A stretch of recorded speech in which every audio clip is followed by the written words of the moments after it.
There are places in the galaxy that mortals whisper of only in fevered dreams, names that crawl across lips like curses never meant to be spoken aloud. Commorragh is one such name, the Dark City, the endless labyrinth of cruelty, the poisoned jewel hidden deep within the arteries of the Webway. It is not a world, but a wound, not a city, but a predator. To enter it is not to visit, but to be swallowed, to be devoured by a hunger so vast it makes gods themselves tremble.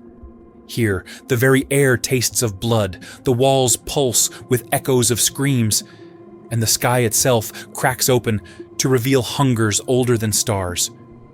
And yet, I take you there. Not with maps, for maps burn in Commorragh's shadow. Not with songs, for songs turn to screams when they pass its gates. I take you with story, with memory, with scars carved into my own flesh. For I walked those streets. I bled on that sand. I learned to breathe poisoned air and drink despair like water. And I endured. Commorragh thrives on spectacle. Every moment is theater, every cruelty performance, every scream applause. The Archons rule with webs of paranoia so intricate that even they cannot see their ends. The witch cults dance in arenas where death is worship, each duel choreographed not to end life, but to turn it into art. The homunculi covens stitch flesh into canvases, sculpting nightmares that breathe, bleed, and whisper.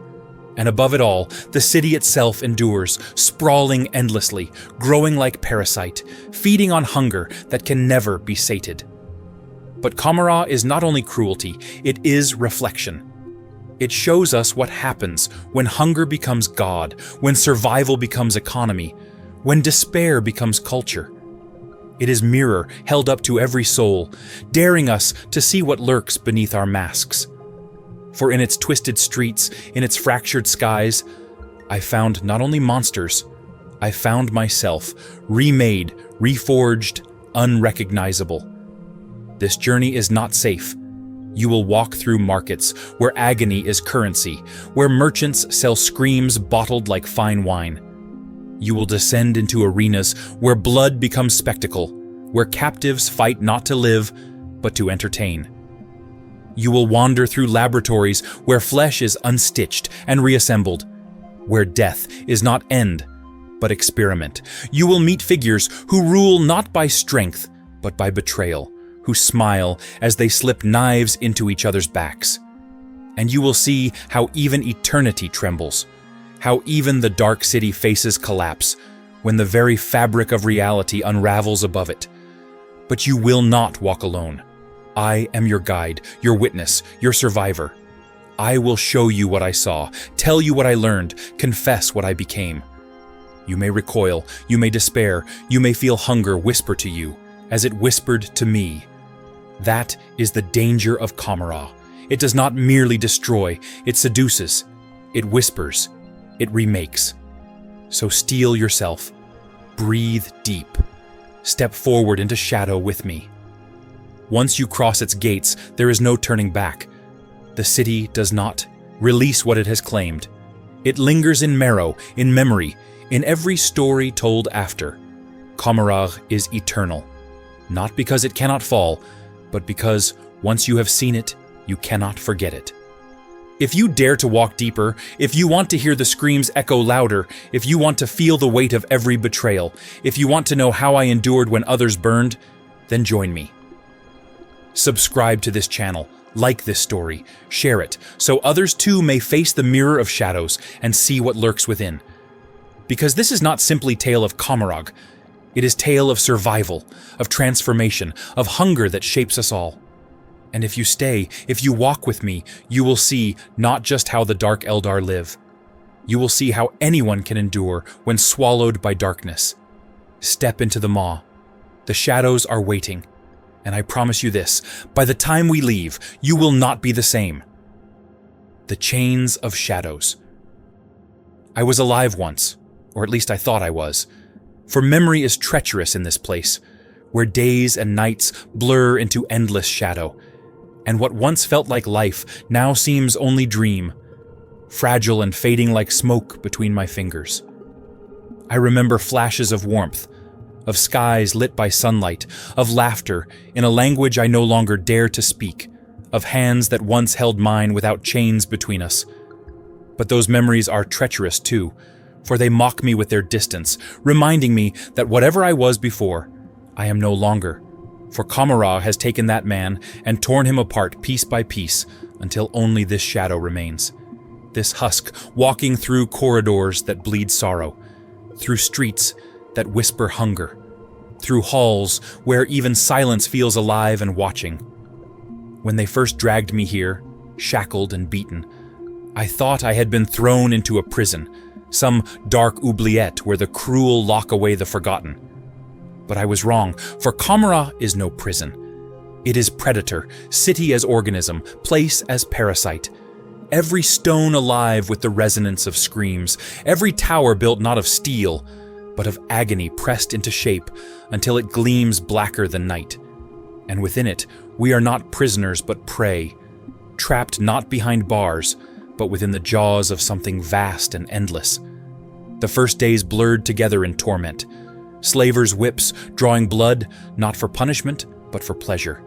Guards' laughter sharper than the hooks they carried, the air itself thick with metallic tang of fear. And I learned quickly that Commorragh does not merely kill its captives. It plays with them, drags them through stages of despair until even death seems mercy. And when mercy becomes desired, it is withheld all the more. I saw others vanish almost immediately, some dragged screaming into homunculi chambers, where their bodies became canvases for experiments too grotesque to imagine.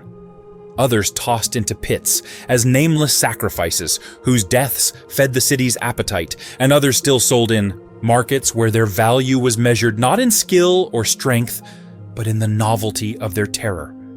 I tried to vanish into silence, pressing myself against walls when guards passed, holding breath when their eyes scanned the crowd, eating scraps with the desperation of rat, drinking foul water pooled in cracks, and I told myself that invisibility was safety. But invisibility here is only illusion, for Commorragh finds all in time, its jaws seeking out every hidden soul. Each corridor whispered reminders of this truth. Murals etched not with paint, but with bones, banners stitched with flesh instead of cloth, and torches burning with oils drawn from the dead, casting shadows that moved like predators themselves. And as I walked among them, I realized the first truth of this place.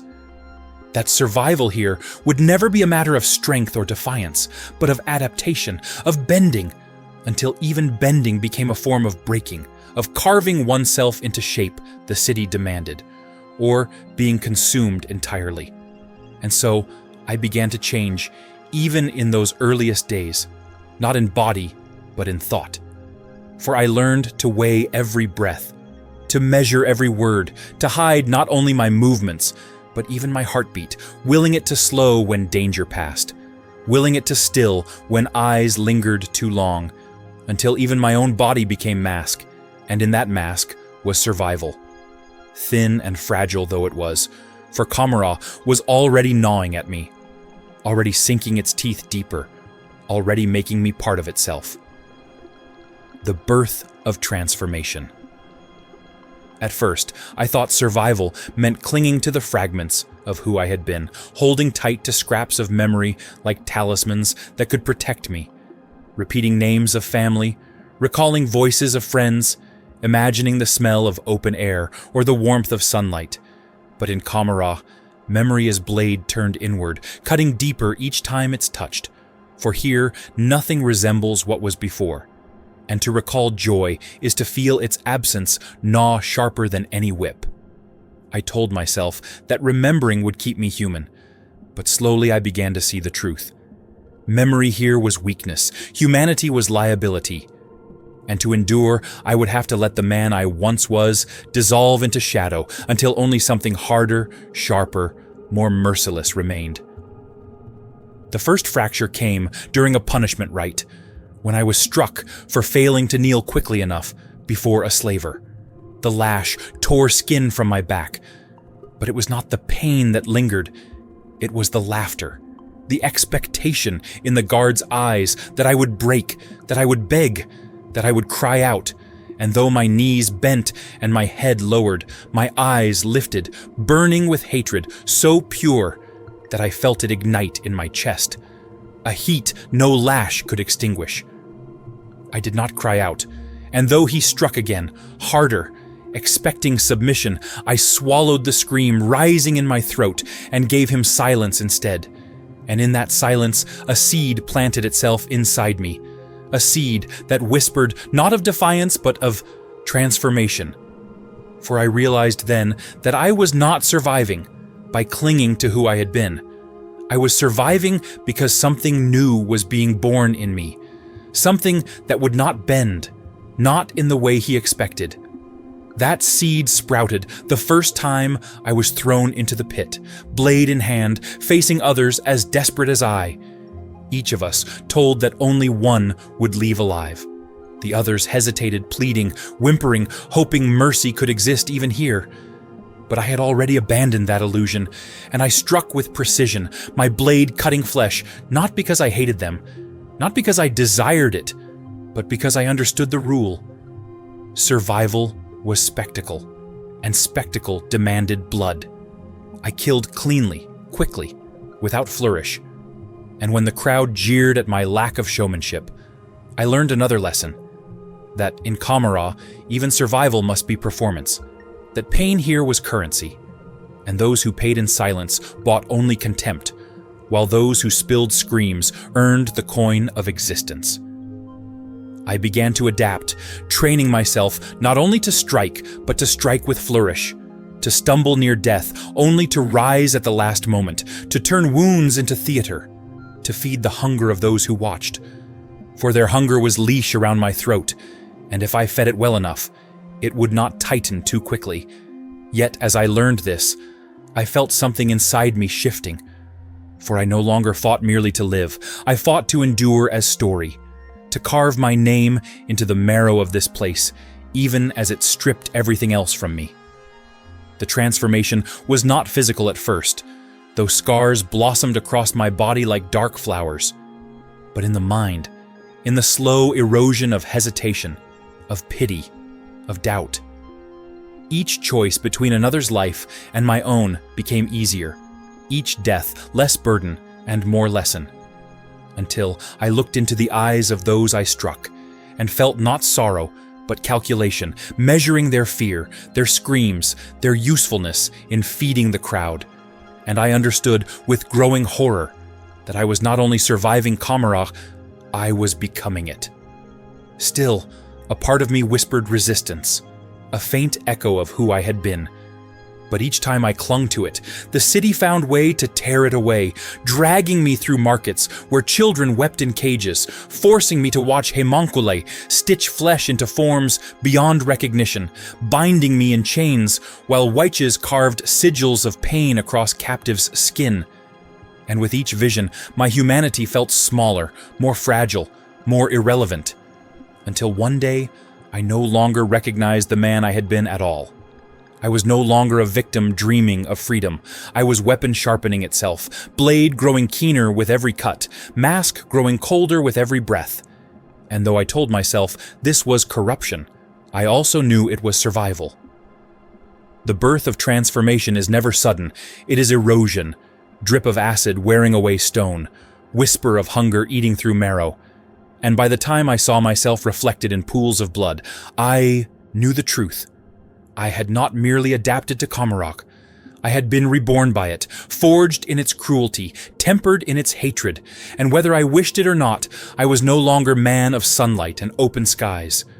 I was child of shadow now, claimed by city that feeds on suffering, molded into shape it demanded. And though I loathed it, I also embraced it, because the only alternative was death. Sparks of conflict. Conflict in Commorragh is not like conflict in the worlds I once knew. There are no battlefields marked with banners, no armies clashing in honorable ranks, no victories celebrated with parades. For here, conflict is constant, personal, and cruel, woven into every breath, every glance, every heartbeat. so that to survive even a single day is to wage war in 1,000 small ways. It begins with hunger, with the gnawing emptiness that eats at the belly, until men turn on one another for scraps, teeth bared, fingers clawing, bones splintering as ribs crack beneath fists, desperate for morsels not fit even for vermin. It continues with thirst, the kind that burns like fire in the throat, the kind that drives men to lap at stagnant pools where corpses rot, where the water carries disease sharper than blades, and yet it is swallowed because to resist is to die. And beyond hunger and thirst comes humiliation doled out by slavers and guards not for discipline, but for sport, lashes given not when captives falter, but when they obey too quickly, beatings not to punish rebellion, but to remind us that rebellion is expected, and that every man and woman here is toy to be broken at whim. I endured this cycle with clenched teeth and hollow eyes, telling myself that each insult endured was one more brick and wall I built around my soul, a wall to shield me until chance came to strike. But chance here is poisoned gift, and I learned that lesson the first time I was singled out by the architect, an archon whose cruelty was as quiet as it was profound, a spider who wove webs of silence and patience rather than loud displays of dominance. His eyes fell on me during one of the blood pits, and I felt them like knives, dissecting not flesh, but will, prying open my chest to measure what lay within. When the duel ended and my opponent bled out on the sand, I expected indifference. But instead, he gestured, and I was dragged before him, my body trembling not from exhaustion, but from fear. His words were measured, soft, laced with mockery I could not answer. You endure. You do not dazzle, but you endure, and endurance, in this place, is rarer than brilliance. Those words were not praise, but chain, for in them I saw my future written. Pawn, envoy, tool, shield, perhaps even blade wielded by his hand. Never free, never my own. Yet in that moment, I also realized something.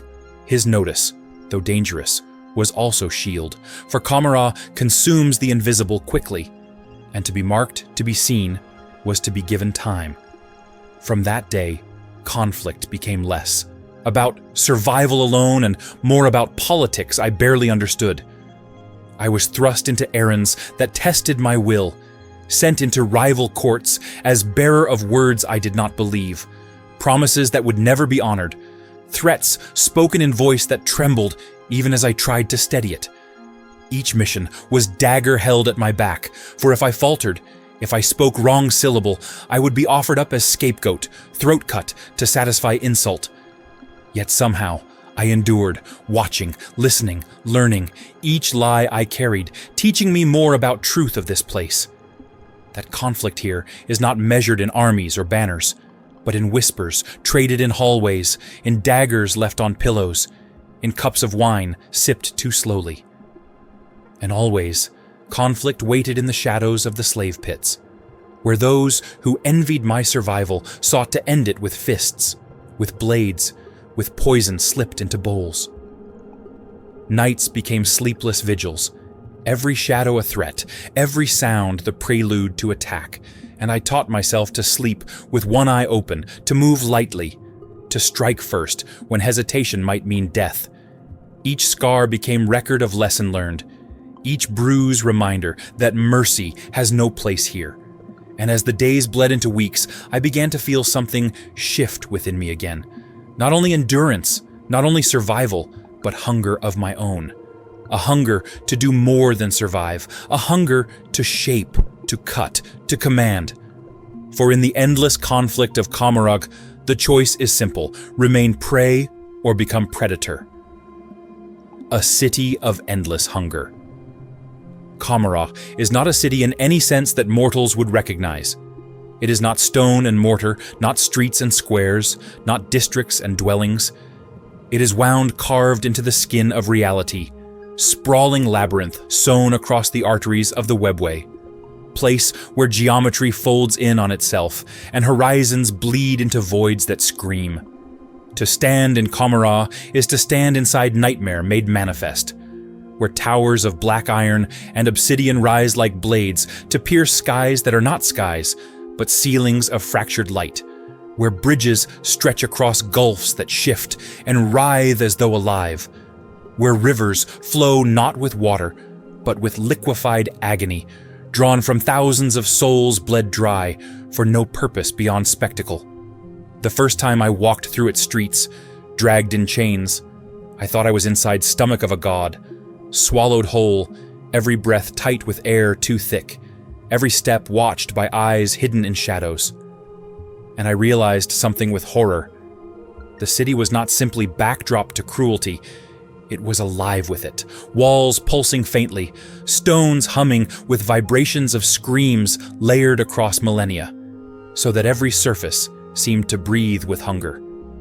The markets reeked of despair, stalls overflowing, not with fruits or fabrics, but with cages stacked like pyramids, each cage stuffed with captives, trembling in silence or wailing in desperation, their value determined not by skill, but by novelty of their terror. Merchants argued over purity of screams, holding up vials of crystallized agony that glimmered like gemstones, each drop distilled from soul wrung dry through torture, each sold for fortunes greater than fleets. Weapons too were for sale, but not for killing swiftly. Every blade was crafted for artistry of pain, serrated edges to prolong bleeding, hooks to tear rather than pierce, whips laced with venoms that burned nerves for hours before allowing death, and rifles that fired shards coated in toxins designed not to kill instantly, but to unravel mind in crescendo of agony. I realized then that economy here was not measured in gold or trade, but in suffering.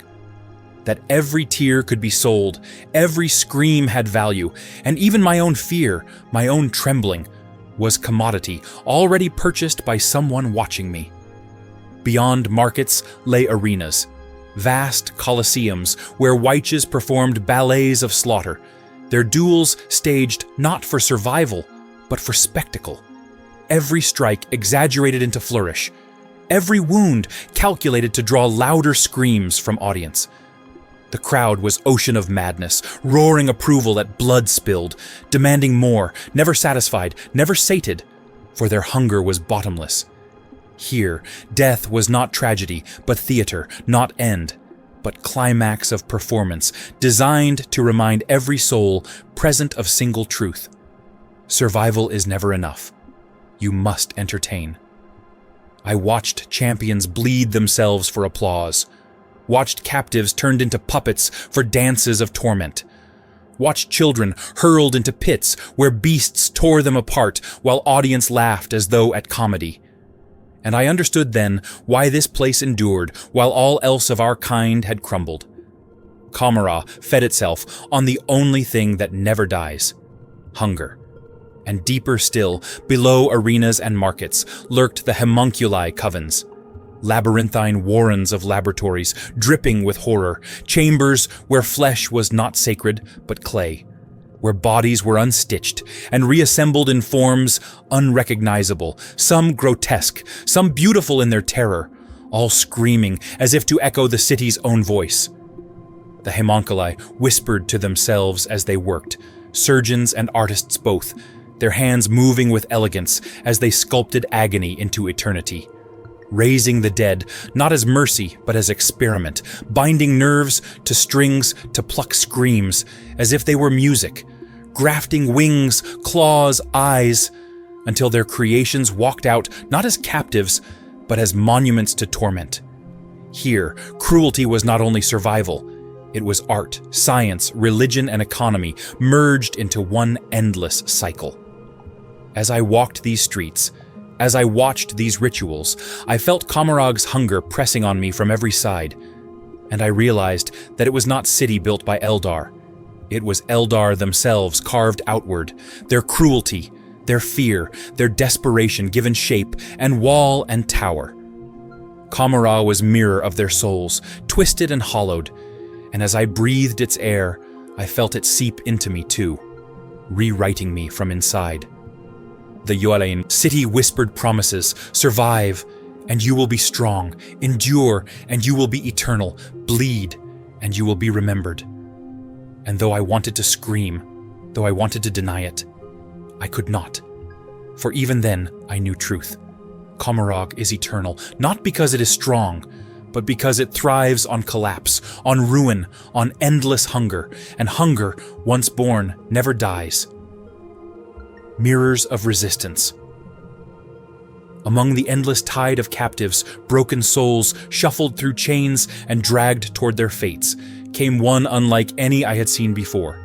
A man who refused to bow, who carried his shackles as though they were ornaments, who spat blood in the faces of his captors and laughed when the lash tore open his flesh.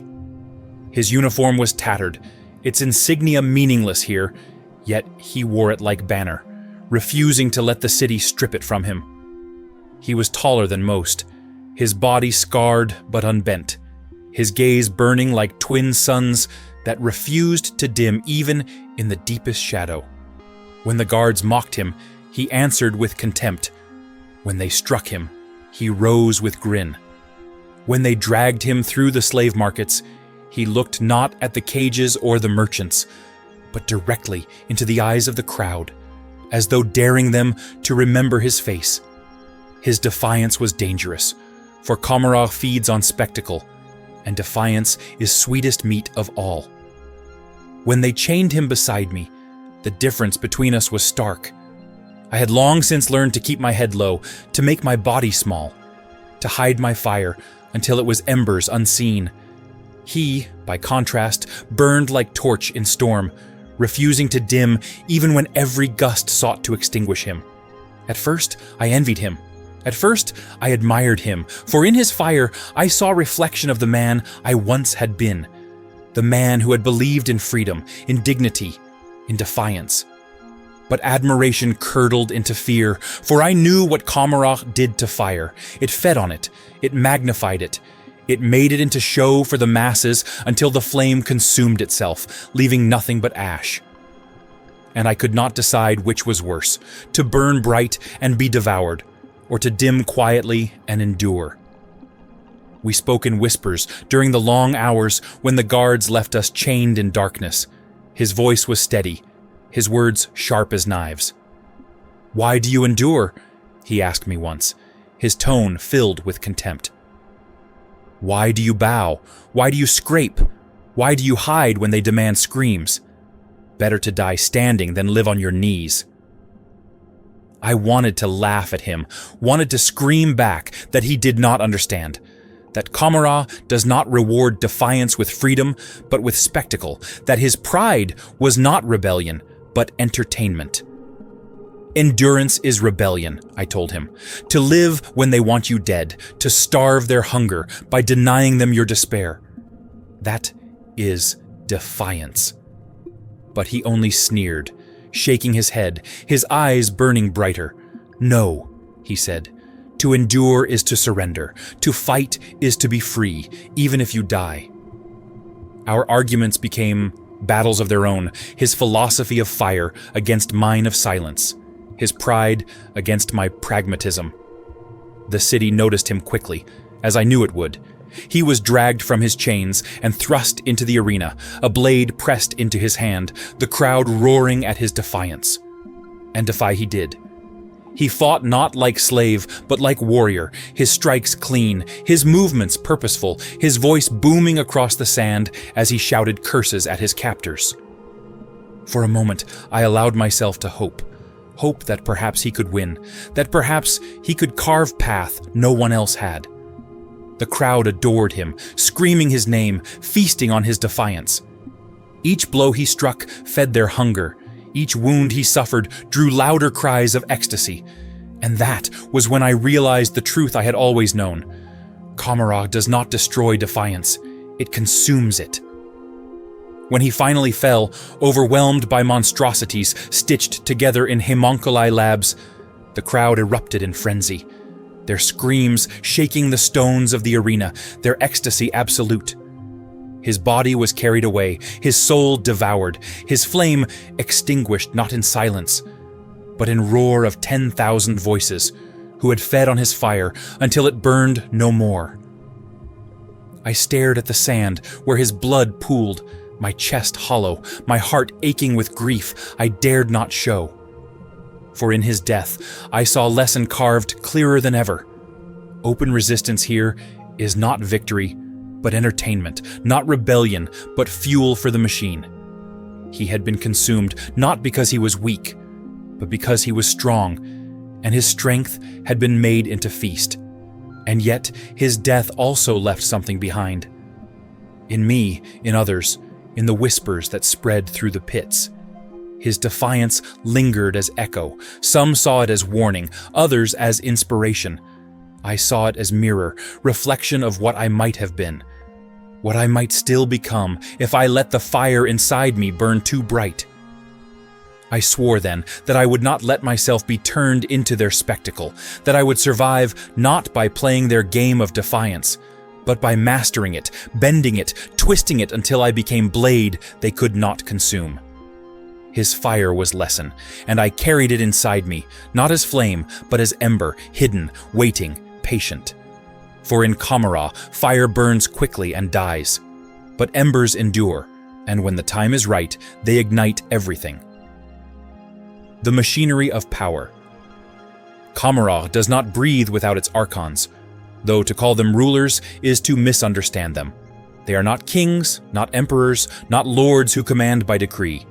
They are spiders, each perched at the center of a web, woven from secrets and fear, their thrones carved from knives, their crowns invisible but sharper than steel, and their power measured not in armies, but in paranoia.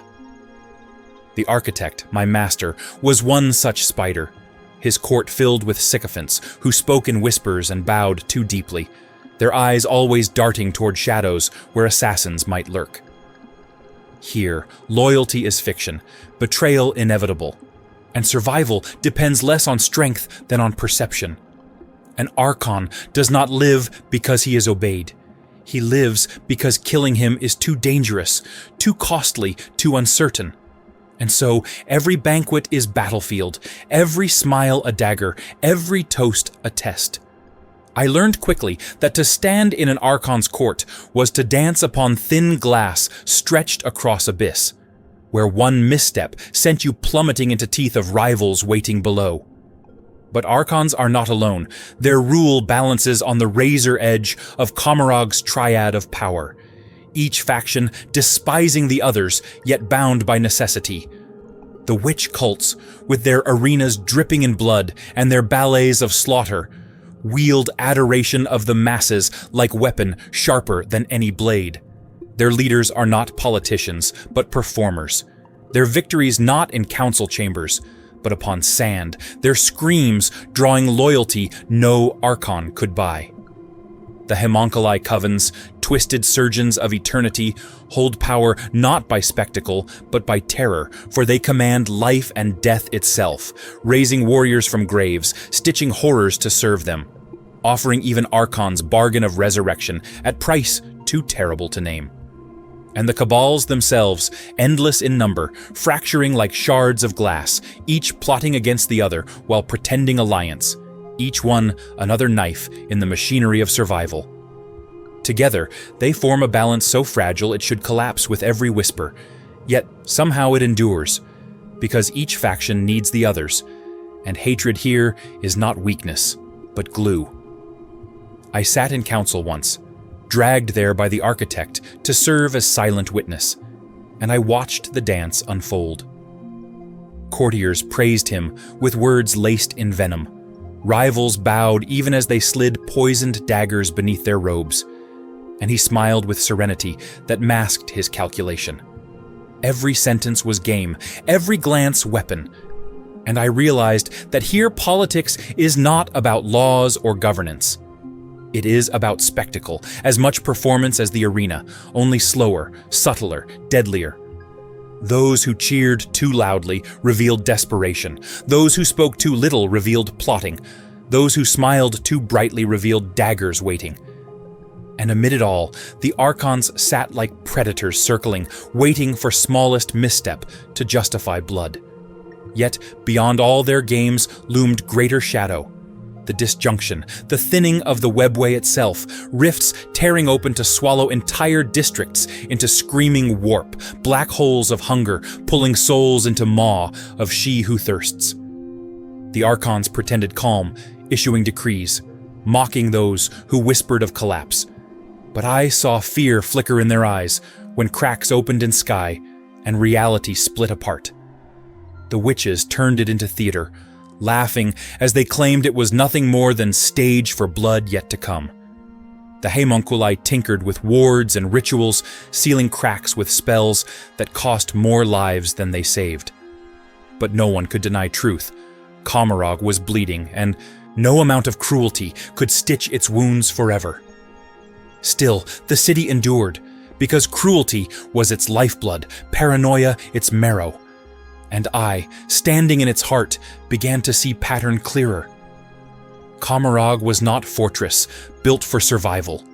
It was machine, gears grinding flesh, cogs sharpened into knives, pistons pumping agony. The Archons were not rulers, but engineers of suffering, each turning wheel with betrayals and lies. Each keeping machine alive, not out of love for city, but out of hunger for survival. And I, caught in its teeth, realized something I had not before. If I learned its rhythm, if I bent my body to its machinery, if I sharpened myself into gear of my own, then perhaps, just perhaps, I could turn the machine with me instead of against me. The first survival test. They came for me in silence, as they always did, for silence in Commorragh is sharper than a scream, sharper than any alarm. And when the chains clinked in the dark, I already knew my turn had come. The guards did not speak, for words are wasted on the doomed. They dragged me from the pit where I had slept in filth, the iron shackles biting into my wrists, the hooks tearing at my flesh each time I stumbled. The corridor they pulled me down was lit not with torches, but with globes of trapped light, each one containing flickering figures, souls screaming in endless loop, their terror casting pale glow across the walls. I forced myself not to look at them, not to listen, for in Commorragh every distraction is trap, every moment of pity a blade at your throat. The air grew heavier as we walked, thick with the metallic tang of blood, and the roar of distant voices rumbled ahead like storm. My body shook, not from fear alone, but from hunger that gnawed at my belly, from thirst that had burned my throat for days, from exhaustion that pressed on my limbs like chains heavier than iron. Yet I knew I had no choice. This was the moment they had been shaping me toward, the first test that would determine whether I was to be forgotten, corpse in gutter, or peace upon their board. My heart pounded as gates loomed before us, massive and black, etched with runes that writhed like living things. They opened not with groan of hinges, but with shriek, like flesh torn apart, and through them spilled light so blinding I flinched. Light not of sun, for Commorragh knows no sun, but of spectacle, of arena built not to free but to feast. The pit was vast, stretching farther than my eyes could follow. Its walls lined with spikes, hung with carcasses of those who had failed before. The sand beneath my feet was red, not with dye, but with centuries of blood ground into dust. So thick it clung to my skin, so heavy it seemed to whisper with voices of the slain. Above, the crowd roared, 10,000 strong, their faces a blur of malice, their voices thunder rolling across the sky. They had come not to watch warriors, not to see victory, but to feast upon suffering, to taste the fear of those thrown into the maw. I was thrust into that pit like meat tossed to beasts. And as the gates sealed behind me, I realized the truth. This was not trial of strength or skill. It was theater, and I was the actor forced to bleed for their pleasure. Across the arena, other gates opened, and from them stumbled figures as broken as I, captives dragged from chains, their eyes wild with terror, their bodies gaunt with starvation. Some clutched rusted blades, others nothing but stones. We stared at one another in silence, a dozen souls bound by single truth. Only one of us would leave this place alive. My breath caught in my throat, my fingers tightening around the crude weapon thrust into my hand, its edge jagged, its weight unbalanced, its steel slick with old blood. I wanted to scream, to deny, to cast it away, but instinct told me what reason refused. Without it, I was already dead. The horn sounded, a note so shrill it pierced marrow, and the crowd erupted as though struck by fire. The first captive lunged, a man half mad with terror, swinging wildly with rusted axe. His blow missed, his body overextending, and another slit his throat in flash. Blood sprayed, the roar grew louder, and I felt myself tremble, not in horror, but in recognition. This was not survival, it was spectacle, every death fuel for the hunger of the crowd. My turn came swiftly, a woman charging at me, her eyes wide, her blade shaking. I saw not enemy but mirror, reflection of my own fear, my own desperation, and for heartbeat, I faltered. Her blade nicked my arm, the sting of pain snapping me awake, and instinct devoured hesitation.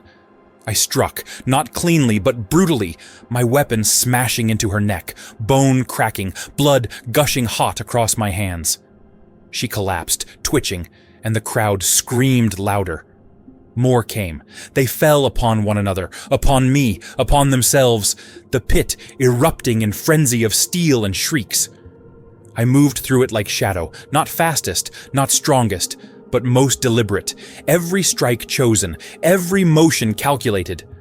I stumbled when I had to, let myself bleed just enough to draw their eyes, to make them lean forward, to make them believe I was about to fall, only to rise again with slash of blade that drew fresh cries of ecstasy. I was not only fighting for life, I was performing. And with each strike, I felt horror twist into clarity. This was the rule of Commorragh. To survive, you must not simply endure, you must entertain. By the time silence fell, I stood alone among corpses, my chest heaving, my hands drenched in blood not my own. The sand beneath me was slick, the air thick with iron stench, the crowd roaring so loud it shook the walls. They screamed not my name, for I had none to them, but they screamed all the same, their hunger momentarily fed. I looked down at the faces of the dead, men and women who had clung to scraps of hope, whose blood now soaked my skin.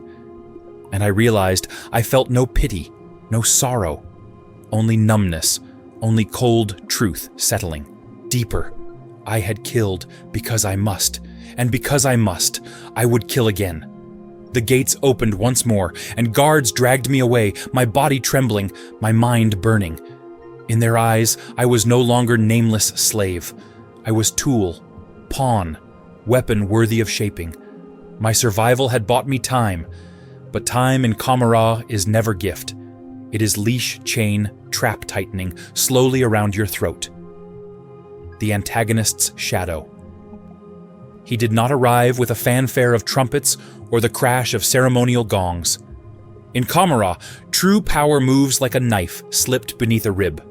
Quiet, intimate, purposeful, and the first time I truly saw the architect, my master's master, the man whose name was spoken only in careful whispers, and never twice in the same breath, he stepped out of a fold in shadow, as though the darkness itself had birthed him, tall and spare and dressed in fabrics that seemed woven from absence.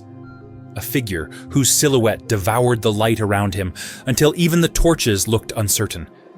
He smelled faintly of ozone and something sweet and ruined, like flowers left too long in a sealed room. And when his gaze settled on me, I understood why even archons feared him, for his eyes did not look at faces. They looked through them, stripping away posture, voice, bravado, memory, until what remained was a lattice of motives and fears, mapped with the dispassion of an anatomist, tracing nerves with a silver stylus. "You endured," he said, almost to himself, as if confirming a theory that bored him. And with a flick of gloved fingers, the guards, holding my chains, bent at the waist, not from loyalty, but because their bodies knew something their minds were too slow to grasp. That this was not a man you served, this was an event you survived.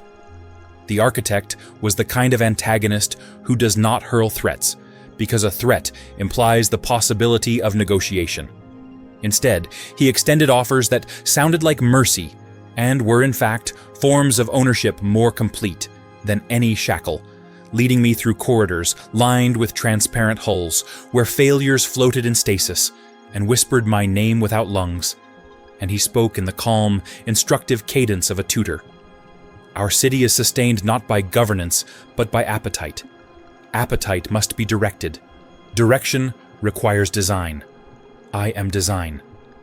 With that, a door flowered open to a balcony above a private arena, where a witch troupe rehearsed a slaughter so elegant it felt choreographed by mathematics.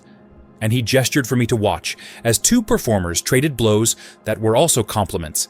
Each cut a syllable in a duet of pain. "This," he murmured, "is how power teaches. Not with proclamations, with exhibitions, not with certainty, with suspense." He never told me I belonged to him. He demonstrated that, placing a knife in my palm that was too balanced for accident, leading me to a dais where rival courtiers argued over shipping routes like jackals snapping over ribs, then asking one question so precisely barbed that 3 factions bled and a 4th drowned, without him ever raising his voice. He was not alone in the shadows he cast. Behind him moved a retinue like the afterimage of a solar flare. Too bright, then gone, then burning itself against the inner eyelid, sybarites with tongues like scalpels. Homunculi-adjacent specialists who smelled of anesthetics and lilies, and kept their hands hidden in sleeves as if each wrist housed a different sin. And a masked figure whose armor drank light and whose presence made my teeth ache.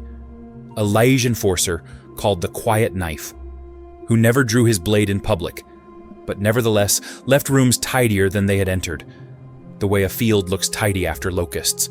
Saying his title aloud felt like dragging fabric across a serrated edge. This was the architect's ecosystem, not a court, but a laboratory, not a cabinet, but a theater, where he staged problem sets and harvested answers measured in spilled influence. He fed rivals hope, carefully dosed like a toxin, then waited to see which organ failed first. He invited witch mistresses to dine, and seated them opposite homunculi clerks, so each could imagine how exquisitely the other might suffer. He granted minor captains ships too fast for their skill, and watched them explode against the mathematics of inertia, then promoted the subaltern who had quietly moved the cargo to a safer berth 2 hours earlier. He believed power was a curriculum. Those who learned graduated into quieter corridors. Those who did not became components. If he was the mind of the opposition, the city itself remained its muscle and god. A master force that needed no heraldry to declare what it demanded. Raw feeling digested into longevity. The thirst was not metaphor. It was physics here, an entropic drag that pulled at every soul until eyelids felt heavy with funerals. And that hunger gave the architect the equation with which he solved people. When a Cabal lord balked at a treaty, the architect invited him to an amphitheater, where a child's terror had been refined into a pigment, and had the ceiling painted with it while they negotiated. By the 3rd brushstroke, the lord's hands shook. By the 7th, he signed. When a witch matriarch boasted that her cult could not be bought, he sent her an empty coin purse stitched from her predecessor's shadow. The homunculi swear they can tan those, and watched her schedule 6 extra spectacles to prove the point to herself. When a homunculus whispered of independence, 3 of his experimental hearts failed in sequence while their owner slept, and in the morning he found a neat note on his pillow.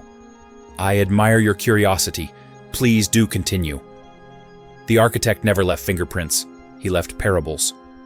My part in those parables began as a proof of concept. He took the raw variables of my survival. My willingness to learn the meter of a crowd's breath, my refusal to shout when silence could do the cutting, my knack for seeing where structures would break if only you pressed here, gently, and he placed me where fault lines ran.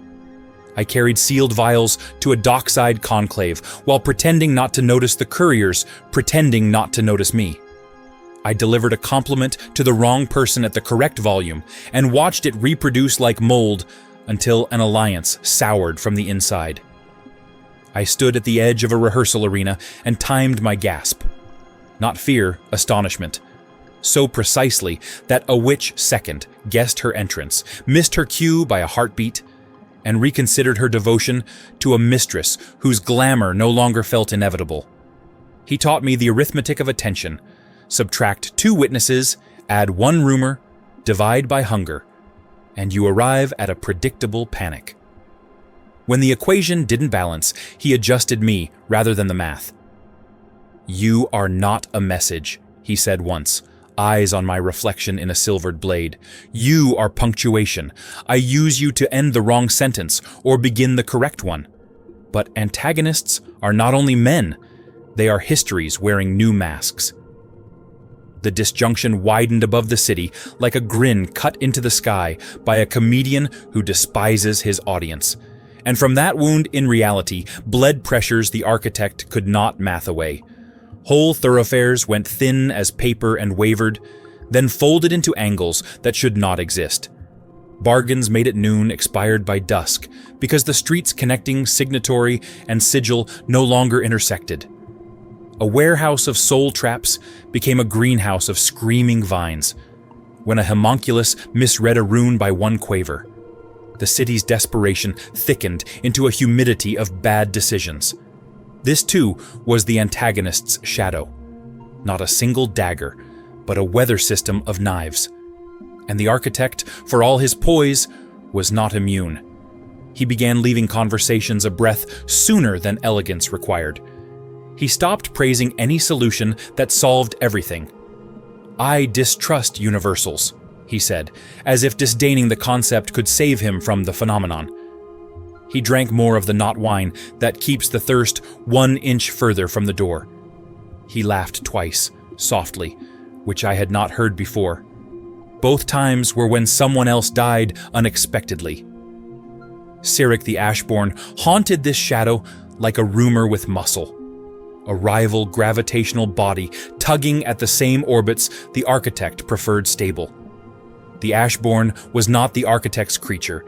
He belonged to the city's appetite for champions. But that made him more dangerous. Systems prefer either ownership or oblivion, and he was neither. His legend expanded along arteries I now traveled. Guards on leave cut their palms and pressed them to walls where his name had been scratched. Vendors offered discounts for gossip about his training regimen. Witch acolytes wore crude copies of his scars as if they were talismans that could ward off irrelevance.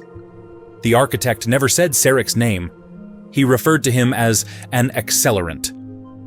"Fire is useful," he told me, while letting a drop of anesthetic fall into a glass where it spiraled like a small storm. But kitchens burned down. He began designing rooms that could be flooded with absence, the opposite of air, at a gesture. He walked me past a window where a practice ground had been resurfaced in a grit that recorded footprints, as if in wet ash. Afterward, he wiped our souls himself, humming. If I was to survive the architect's tutelage, I had to learn to cast my own shade. I started small, adjusted the angle of a mirror in a council corridor so a certain lieutenant caught sight of his panic-lined face each time he passed, placed a cup 2 inches left of where a sybarite liked it. So she spent a week silently measuring whether she had misplaced something more significant. Returned a favor I had not been asked for with interest I had not been offered, knowing the recipient would conclude he had forgotten a debt. Commorragh drinks obvious cruelty as breakfast. It chokes on ambiguity. The architect watched, then began handing me errands that required a steadier wrist. Exchange this token with that servant at precisely the 3rd chime, not before, not after. Surrender this corridor to your pursuer until he believes he is driving you. Then turn left into the dead end only I know is not. Accept this insult from a minor witch. Then praise her mistress for innovation, so both feel seen and neither can sleep. With each task, I felt my outline blur, until I was no longer sure where my adaptations ended and his authored me began. And then, the antagonist's shadow lengthened all at once. A district buckled as the disjunction hiccuped, and the architect used the chaos to host a solution feast. A banquet where the courses were proposals, the wine pairings alibis, and the dessert a duel rumored to be spontaneous. Every cabal sent a delegate because not attending is a species of suicide. I stood behind his chair like a punctuation mark that had learned to breathe. He opened with scarcity, an appetizer of numbers that looked like absolution if you squinted, then followed with theater. A witch troupe performed a sequence in which they repeatedly almost died, and then didn't, until the audience forgot that survival could be anything else. By the time the quiet knife cleared away a plate that had never been set down, 3 treaties had been signed that committed no resources and ceded no ground, and yet altered what could be said aloud for a month. Language is logistics here. The architect concluded by offering nothing, a gesture toward the crackling sky, a murmur about the dignity of endurance, a promise to publish a calendar of acceptable collapses. Everyone left, convinced they had been spared. Everyone left with less. That night, he took me to the highest balcony of his private eyrie, a lattice of bone and black glass, suspended above a chasm where obsolete oaths go to molt. And he told me a story about a city that used to be a ship that used to be a god. Power is only ever custodial, he said, hands on the rail, voice threaded with a fatigue he would murder to hide from anyone else. We are each entrusted with a portion of terror to distribute. If we do it artfully, no one notices the distribution until it is time to starve someone. He did not touch me. He did not need to. The lesson settled in my bones like weather. The antagonist is not the man who blocks the door. The antagonist is the architecture of rooms in which doors do not exist. As if to underline it, the sky shuddered and tore a little more, violet light drizzling like inverted rain. Somewhere far below us, a crowd misinterpreted that sound as a trumpet and cheered. I understood then that defeating a shadow this large was not a matter of striking it, but of learning where it refused to fall. The architect, the ashborn, the thirst, the disjunction, the city's appetite dressed in velvet and bone, each cast darkness in a different direction. Overlap those darknesses, and you get night. My only path was to become a new light source, small, mobile, indecently placed, so their shadows obscured one another, so their angles canceled, so someone else tripped. When I turned from the balcony, the architect was already gone, leaving only the scent of ruin flower and the impression of an equation half solved in the dust. I walked back through corridors that swallowed footfalls and told myself a truth I could survive. Antagonists here do not end. They metastasize. If I wanted to live long enough to matter, I had to stop imagining victory as a decapitation and start imagining it as an infection, slow, patient, persistent, introduced at a seam the surgeon forgot. The trial by blood. The summons came not as command shouted across pits, but as silence that rolled through cells like wave, every captive lifting their head because instinct whispered that the air itself had shifted, that attention of city had turned toward us. When the gates opened, we were dragged into light. Not sunlight, never sunlight, but blaze of crystal fires mounted on spires that hummed with stolen life. Illumination designed not to comfort, but to expose every tremor, every bead of sweat. The crowd was already roaring, their anticipation a storm that shook marrow. This was no small skirmish, no test hidden in forgotten arena. This was spectacle staged in heart of Commorragh, amphitheater vast enough to swallow 1,000 lives in one breath. Its walls carved with faces frozen in screams, every tier packed with citizens baying for blood. My throat clenched, for I understood. This was the true test, the one whispered of in pits, the trial by blood, where the city itself decided whether you were pawn worth playing or fodder best consumed. The sand beneath my feet was warm, soaked with centuries of slaughter, and when I glanced down, I saw flecks of bone, ground so fine they glittered like dust. Across the pit, gates thundered open, and figures emerged, some slaves like me, gaunt but desperate, others not slaves at all but gladiators bred for cruelty, their armor sculpted to terrify, their weapons gleaming with poisons that hissed against the air. And among them, chained but already famous, was Sarek the Ashborn, scars carved into his flesh like scripture, eyes burning with the kind of hunger that does not feed on survival but on domination. The crowd screamed his name until the stones shook, until even the shadows seemed to chant. My heart stuttered, for in that moment I knew I was not here simply to survive. I was here to bleed against him, to play counterpoint to his legend, to feed the city's hunger with clash of flame and shadow. The horn blared, shriek so sharp it felt like glass driven into skulls, and chaos erupted. Blades clashed, throats tore, screams rose into frenzy that rolled across tiers like wave after wave. I moved as I had learned, not fastest, not strongest, but deliberate, every strike measured, every movement calibrated, not just to kill, but to draw eyes. I staggered once, letting blade glance across my shoulder, so blood spattered bright against sand, and the roar doubled. I rose with sudden ferocity, driving weapon through foe's belly, lifting him for the crowd to see before letting him collapse in heap. Their ecstasy was thunder, their hunger tangible, and I fed it, because to feed it was to live. Around me, captives died in droves, throats slashed, skulls crushed, bodies twisted in grotesque dances of pain. Each death was punctuation mark in performance, each scream swallowed by 10,000 more. And then came Sarek.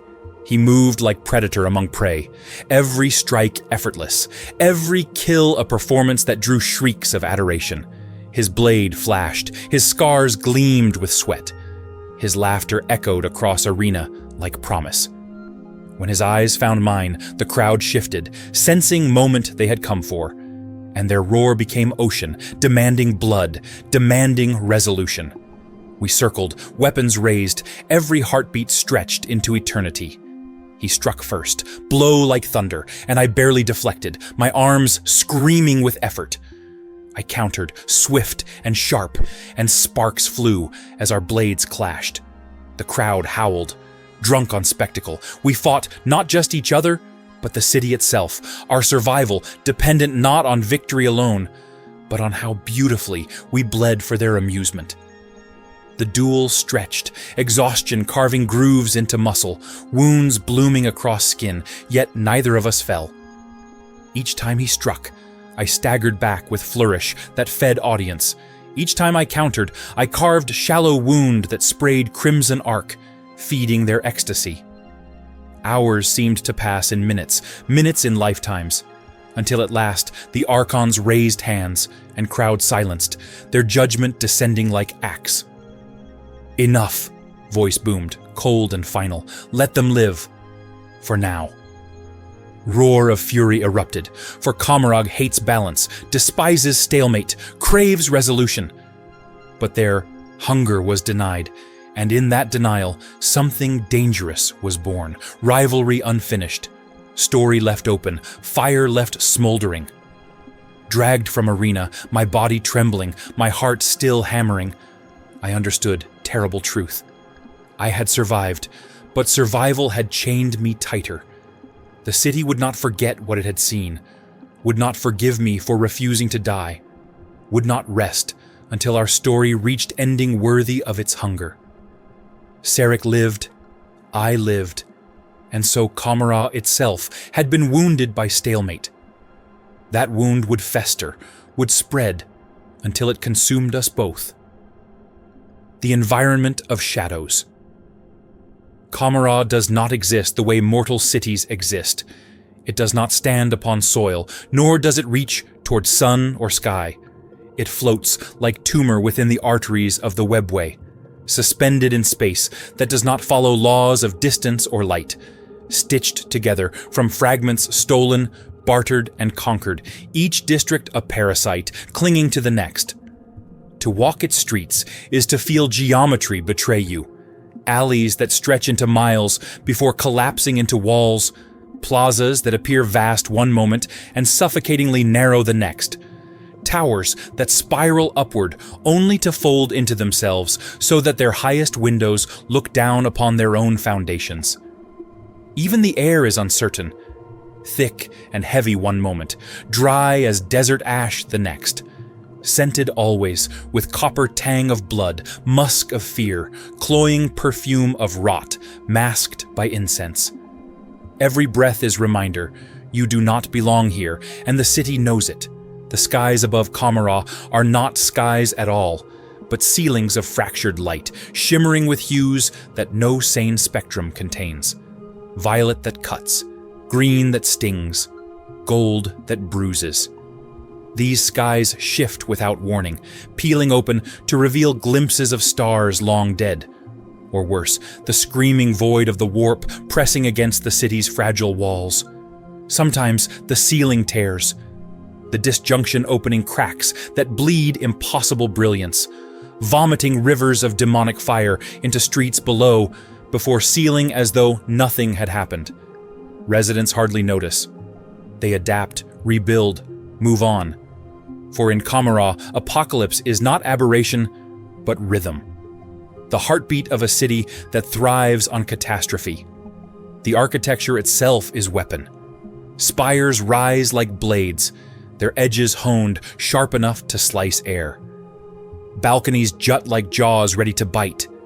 Gates are carved with faces locked in eternal agony, their mouths opening each time the portals move, so that entering a district feels like walking into devouring maw.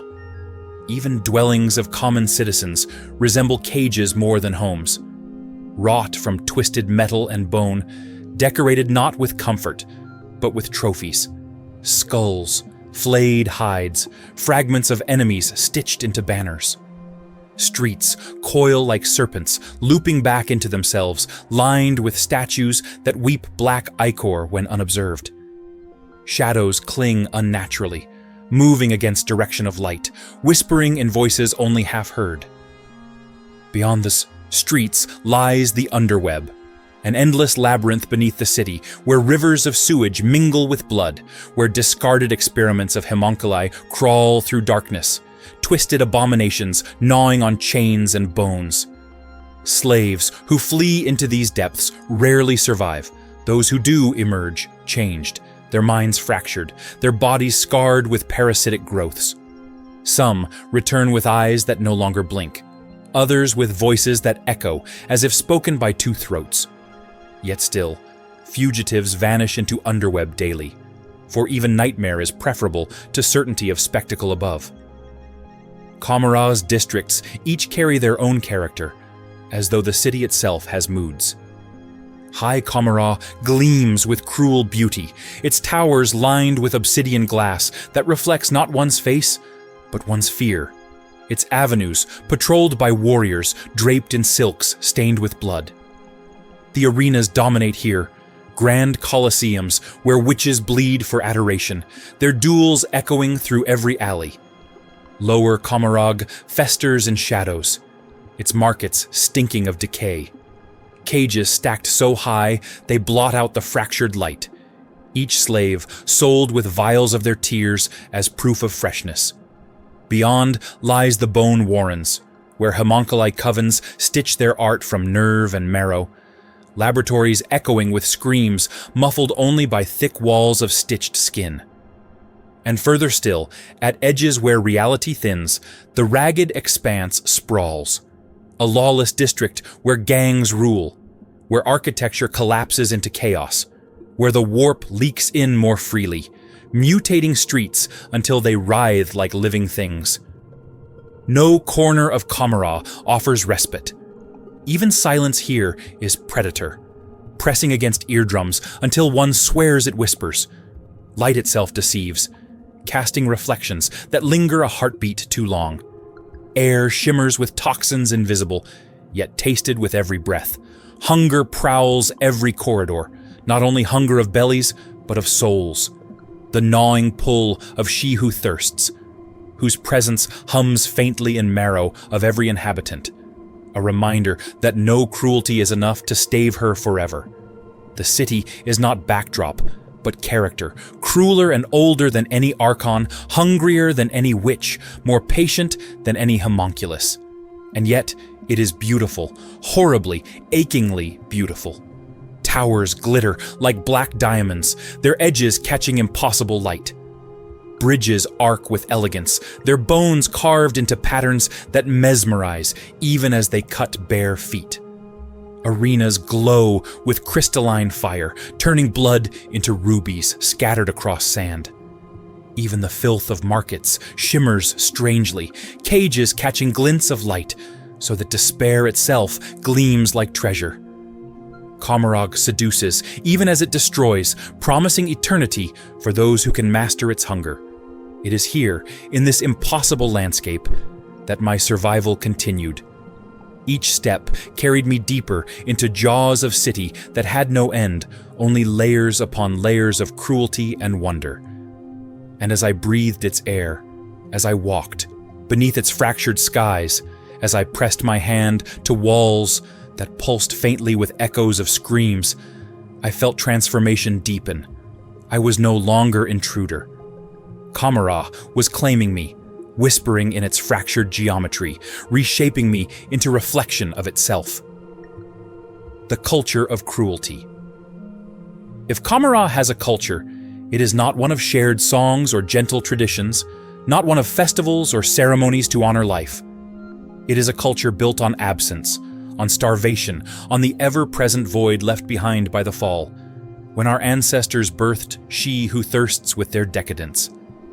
That hole in the soul of every dark Eldar is the foundation of everything here, where mortals might gather to celebrate harvests, births, or victories. We gather to celebrate suffering, because suffering is harvest, agony is currency, and cruelty is survival. Every gesture, every word, every silence carries weight sharpened to wound. To live here is to accept that cruelty is not aberration, but expectation, a value as sacred as survival itself. The society of Commorragh functions like an endless performance, where every citizen plays a role. Children are not nurtured, but sharpened, thrown into arenas to bleed before they can walk, taught to flay insects, then animals, then slaves, until cruelty is as natural as breathing. Laughter is not born of joy, but of derision. To laugh at another's pain is to affirm your superiority. Compassion is punished more brutally than treachery, for treachery at least has purpose, while compassion threatens to undermine the foundation of endless hunger. Those who show mercy are fed to the homunculi, their bodies unstitched in lesson to others. There is no place for kindness here. Status in this culture is not inherited alone, though noble houses trace lineages back to the fall. Status must be demonstrated, renewed daily, carved fresh into flesh of others. The Archons rule because they have proven their paranoia sharper than rivals' daggers, their betrayals more exquisite, their patience longer. Witch cults hold adoration not because they preserve life, but because they bleed most beautifully, their artful dances of death inspiring masses to believe in cruelty as entertainment. The homunculi covens are revered, not despite their monstrosities, but because of them, their ability to sculpt agony into eternity seen as divine mastery. Even the lowliest gang in Ragged Expanse mimics this culture, proving strength by torturing captives in alleyways, by daubing sigils on walls with blood. Values are inverted here. Where mortals value trust, here mistrust is wisdom. Where mortals value unity, here betrayal is proof of ambition. Where mortals value beauty, here beauty is sharpened to wound. It is considered weakness to trust a comrade, for that implies blindness to their inevitable treachery. It is considered foolish to speak plainly, for clarity robs words of their venom. Every phrase is layered with threat, every compliment laced with mockery, every alliance born with the certainty of betrayal. This is not paranoia, it is etiquette. To fail to betray is considered insult, a sign that you do not value your partner enough to test them. Rituals reflect this ethos. Duels are fought not for justice, but for entertainment. Disputes resolved in blood spilled across arenas, where the loser feeds crowds ecstasy and the winner gains momentary prestige. Festivals are massacres staged for spectacle. Captives slaughtered in inventive displays of cruelty, while children cheer and elders nod with approval. Even private gatherings are rituals of fear. Dinners where each dish may conceal poison, where every toast is test of loyalty, where laughter masks calculations. There are no holidays in Commorragh, for every day is holiday of suffering, every night carnival of blood. Religion, such as it exists, is worship of survival itself. She who thirsts haunts every soul, hunger pressing against marrow. And our culture rationalizes her presence as inevitability. To stave her off, we feast on pain, we harvest terror, we devour agony, not as sacrilege, but as necessity. The thirst is eternal, and so cruelty must be eternal, or we wither into nothing. Priests here are not saints, but executioners, their sermons performed through blades carving sermons into flesh, their altars stained with blood instead of wine. To them, every scream is prayer, every tear offering, every death benediction. Yet within this cruelty, there exists a strange form of honor, not honor as mortals know it, rooted in mercy or justice, but honor defined by artistry. To kill crudely is shame. To torture poorly is insult. To spill blood without elegance is humiliation. A blade must cut with flourish. A scream must rise with crescendo. An arena duel must end not merely in death, but in climax that echoes in memory. Even cruelty must be beautiful, and beauty is measured in how long it lingers, how deeply it scars, how fully it feeds. This pursuit of aesthetic cruelty shapes everything from armor designs carved with faces frozen in agony, to music composed from recorded screams tuned into symphonies, to architecture that twists itself into reminders of despair. And yet, beneath the grandeur, the common folk live in constant terror. Street vendors hawk cages of slaves as casually as fruit. Gangs extort merchants with blades always drawn. Neighbors smile while planning each other's demise. Children vanish nightly, dragged into witches' pits or homunculi laboratories. Entire districts shift allegiance overnight when an archon falls, and those who lived under his banner are slaughtered to purge memory of his existence.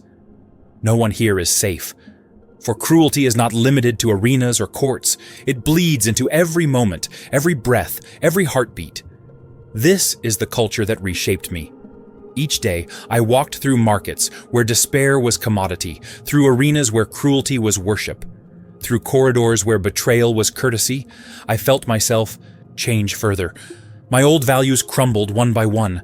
Mercy became weakness. Compassion became liability. Even silence became weapon, sharpened into blade by city that demanded cruelty not as act, but as identity. I began to understand. Commorragh is not city where cruelty happens.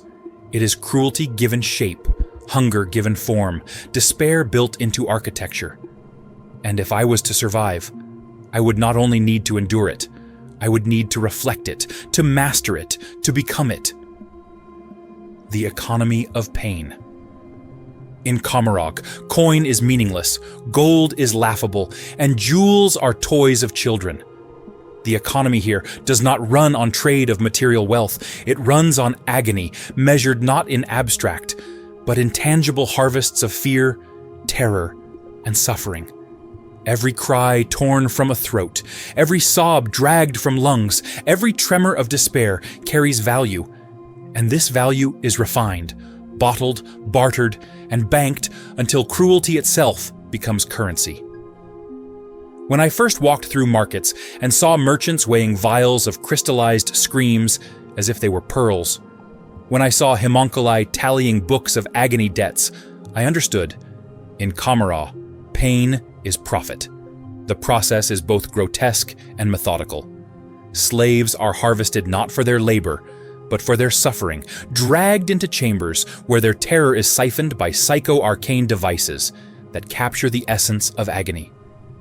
These essences manifest as shimmering crystals or glowing vials, pulsing faintly with echoes of torment. A single drop of distilled anguish from a mother forced to watch her child flayed alive can buy a blade forged in living bone. A vial of screams drawn from a dying warrior can purchase protection from a minor cabal. Pain is harvested, refined, and sold in markets that reek of blood and incense, each stall offering rarities, fresh terror, aged despair, exotic screams flavored by alien throats. Weapons themselves are part of this economy, not forged simply of steel, but of agony. A glaive infused with distilled sorrow cuts deeper, feeding on victims' fear to sharpen its edge. Pistols fire shards coated in liquid dread, the impact forcing targets to relive their worst memories until madness consumes them. Armor is stitched, not merely from flesh, but from nerves preserved in eternal torment, so that the wearer is shielded by chorus of agony. Even poisons are brewed from distilled nightmares, each drop containing echoes of terror so potent it can unravel a mind before it kills the body. To wield such weapons is to carry currency into battle, to turn economy into war. Homunculi covens dominate this trade. Their laboratories are factories of despair, production lines where captives are flayed not for death, but for cycles of torment, their nerves rewoven so they can scream forever without dying. Each scream is harvested, bottled, and sold in coven markets that glitter with crystalline racks of agony. The homunculi themselves profit not just in wealth, but in influence, for their products fuel everything: the witches' arenas, the archons' courts, the gangs in lower districts. Their monopoly ensures they are indispensable. Even the mightiest archon kneels when his supply of suffering runs low. For in Commorragh, to starve is not merely to weaken, it is to wither into husk, consumed by she who thirsts. The Wyches too feed this economy, their arenas, engines of agony. Every duel, every spectacle, every ballet of slaughter is not only entertainment, but harvest. The crowd's ecstasy feeds the thirst, but the victim's screams are captured, distilled, and sold. A particularly dramatic death, lingering, spectacular, drenched in artistry, can yield fortunes. Thus, witches choreograph their battles not only for adoration but for profit, turning every slice of blade into investment. Victims are chosen not for strength but for resonance, for how beautifully they will scream, for how valuable their agony will be once harvested. Even the crowd participates, wagering not with coin, but with vials of stored torment, betting screams against screams, trading despair like gamblers with chips.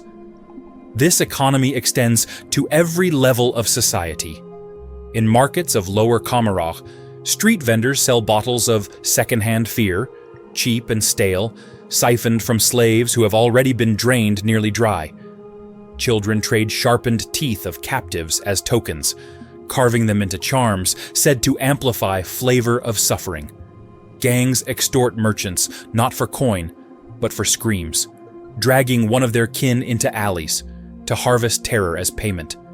Even courtiers in archons' halls deal in agony, bribing rivals with rare vials of exotic despair harvested from distant raids.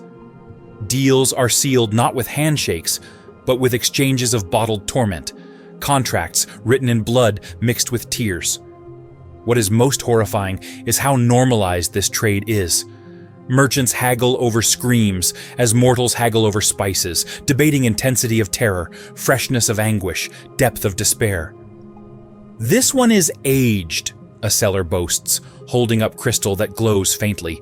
A scream from dying emperor, preserved for decades, it retains a regal flavor. Buyers nod, sniffing contents, evaluating bouquet as if sampling wine. Entire guilds exist to grade quality of agony, awarding seals of authenticity to ensure buyers know they are purchasing genuine torment. Black markets thrive on counterfeit screams, hollow crystals filled with illusions, and punishments for fraud are poetic. Merchants forced to scream until their essence is harvested, their false product replaced with true. And always, beneath it all, the thirst waits. She who thirsts, Slaanesh, the great enemy, gnaws at the soul of every dark Eldar, hunger that no cruelty can satisfy. The economy of pain is not decadence, it is necessity. Without harvested suffering, without constant feasts of agony, the people wither, their souls devoured. Thus, cruelty becomes survival, and survival becomes commerce. This is why Archons trade not in ships or soldiers, but in shipments of despair. Why Wyches duel not for honor, but for harvest. Why Homunculi stitch nightmares endlessly. Without agony, Commorragh starves. As I walked through markets glittering with vials of torment, as I watched merchants smile with teeth filed to points, while slaves screamed in cages behind them, I felt weight of this truth press into me. This was not economy that could collapse, for it was bound to marrow of every soul here. As long as the thirst endured, as long as she who thirsts clawed at our essence, agony would remain coin, cruelty would remain wealth. Commorragh was eternal, not because of strength, not because of brilliance, but because it had turned its curse into currency, its doom into industry. And I realized then that my survival, too, was currency. My screams, my pain, my terror had value, and if I was to endure, I would need to change that equation. I could not remain commodity. I had to become merchant, dealer of agony rather than its product. For in Commorragh, only those who profit from pain can hope to escape being consumed by it. The Defiant Outsider. They dragged him into the pits on a chain thicker than any I had yet seen, as though the iron itself needed to be reminded of its purpose. And even then, the guards kept their weapons unsheathed, their movements cautious, their eyes wary. He was not like the others. The slaves who shuffled beside me had long since broken. Their shoulders stooped, their gazes empty, their voices reduced to whimpers or muttered prayers that no god would ever answer here. But he walked with back straight, chin lifted, eyes burning with a defiance so bright it seemed to cast its own light in the gloom of the holding chamber. His hair was matted with blood, his skin lined with scars, yet he carried himself as if every wound were badge, every chain insult he had not yet deigned to acknowledge. The guards shoved him into the pen with us, and still he did not bow, did not stumble.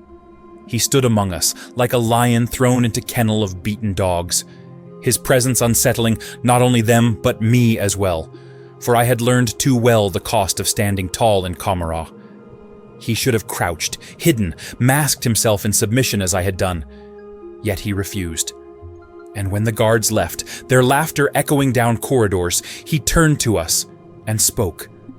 Not with whisper, not with caution, but with voice steady and loud enough that even shadows seemed to lean closer to listen. "They want us broken," he said, his accent strange, his tone rich with contempt. "But I will not give them what they want. They cannot drink my despair, for I will not despair. They cannot eat my screams, for I will not scream. Let them starve." His words rippled through the chamber like shockwave. Some slaves whimpered, terrified of punishment. Others scoffed, already too far gone to believe rebellion could exist. But my blood stirred, my chest tightened, for in his defiance I heard echo of who I once had been, a man who had believed in dignity, in resistance, in refusal to bow. I wanted to admire him. I wanted to let his fire warm me. But in Commorragh, fire is death. I knew it too well. The city feeds on defiance as eagerly as despair, turning it into spectacle, amplifying it until it consumes itself. I tried to warn him. "Keep your head down," I whispered when guards returned. "Do not let them see the fire. Fire burns too bright. It dies too fast." He met my gaze, and in his eyes I saw contempt sharp as blade. "Better to burn in defiance," he said, "than to wither in chains." His words cut me deeper than any whip. For once, I had believed the same. Once, long ago, before the city had broken me into silence. But Commorragh does not tolerate defiant outsiders. It does not permit flames it cannot control. And already, I could feel its hunger sharpening, turning toward him, ready to make his fire into feast. Dialogue and conflict. The chamber was a tomb of whispers, until he arrived, and then it became a stage. His voice carried not only words, but conviction, a kind of raw defiance I had not heard in years, and though my instinct was to bury my head, to vanish into the silence that had kept me alive, I found myself drawn into his fire against my will. At first, it was small exchanges. Barbs traded in darkness, sharp glances when guards were absent. But soon, it became something more. A dialogue that burned hotter each night, louder, more dangerous, until even the others began to edge away, fearful of the sparks we threw into air. "You are already dead," I told him one night, voice low, bitter. "Every word you speak feeds them. Every curse you shout is coin in their hands. They will bleed you until nothing remains, and the crowd will cheer as they do it." He laughed at me, not cruelly, but with pity, as if I were child clutching broken toy. "Better to give them curses than silence," he said. "Better to die with my throat raw from defiance than live with it sealed shut." His words seared me. For wasn't that once my truth as well? Once, before Commorragh had stripped me down, hadn't I believed in dignity above all? But dignity had not kept me alive. Adaptation had, silence had, the careful performance of submission had. "You do not understand," I snapped. "This place is not won by rebellion. This place is designed to devour rebellion. Every time you shout, every time you fight back, they grow stronger. They drink your fire like wine. You are fuel to them." His eyes burned brighter, his jaw set firm. "And what are you?" he asked. "Their pet? Their shadow? Their mask? If I am fuel, then at least I burn on my terms. You endure only by feeding them silence. And silence is another kind of feast." We clashed like blades, his fire against my shadow, each word another strike. The others watched with wide eyes, some leaning toward him, drawn to his courage, others clinging to my warnings, preferring cold survival to glorious death. Guards noticed too. They lingered longer at gates, smirking, feeding on our arguments as eagerly as they would on screams. I saw what was happening. We were becoming spectacle without even realizing it. Our conflict, sharpening itself into story the city craved. Yet neither of us could stop.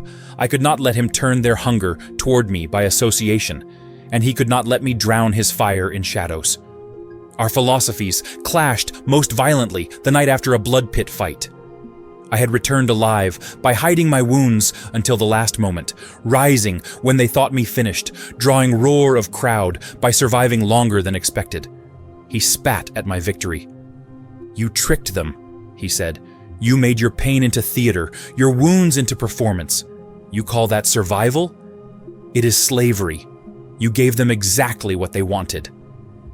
I bit back fury, my voice a growl. "I lived. That is enough. Your pride will not keep you breathing. Your defiance is not rebellion. It is nourishment for their hunger. You are nothing but a banquet laid at their table." His reply was a whisper, but it struck like blade. "Perhaps. But when they eat, they will remember my fire. They will never remember your silence." Those words stayed with me long after he slept. They echoed in the marrow of my bones, stirring embers I had buried deep.